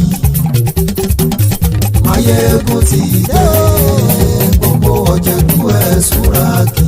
ṣùgbọ́n ní bá ti ṣe yìí tó yẹ kí wọ́n ṣe ọmọ bá dẹ́rọ̀ ò ní fi wọ́n níran. tẹnitẹni ọmọ Maiyegun ọ̀rẹ́ ara ìlú mọ̀mọ́ ni mo fọlọ́run ṣọ́ ẹ̀ bá kìlẹ́bù. lóòótọ́ olódodo ìlú ọ̀tá ìlú mọ̀mọ́ ni ìwọ ṣá máa ń ṣọ́ra kò sì mọ́ bẹ̀rù. bọ́tà ń lè rí bóníṣègùn lé káwọn mọ̀mọ́ fi ṣera wọn ni ó ti dẹrùn tí wọn ò gbọ́dọ̀ sì mọ́ bẹ̀. èèpo ọ̀gọ̀ lọmọ bá dérò tàjẹ́ ò gbọ́dọ̀ jẹ́ ó ti dọba lórí àbínú ẹni kò sì mọ́ fòyà. àìsíwọ́lu ní ẹnìkẹ́ ìgbódi ẹyin lábàrá o ó kó ẹni tó bá dán wò á kàmù. Maiyegun ti dé gbogbo ọ̀jẹ̀lú ẹ̀ túnra kì. Maiyegun ti dé gbogbo ọ̀jẹ̀lú ẹ̀ túnra kì o. Ẹni bá ti ṣe yìí tó yẹ kí wọ́n ṣe ọmọ bá dèrò òní fi wọ́n níran o. Maiyegun ti dé gbogbo ọ̀jẹ̀lú ẹ̀ túnra kì. Maiyegun ti dé gbogbo ọ̀jẹ̀lú ẹ̀ túnra kì. Ṣùgbọ́n ní bá ti ṣe yìí tó yẹ kí wọ́n ṣe ọmọ bá dèrò òní fi wọ́n níran.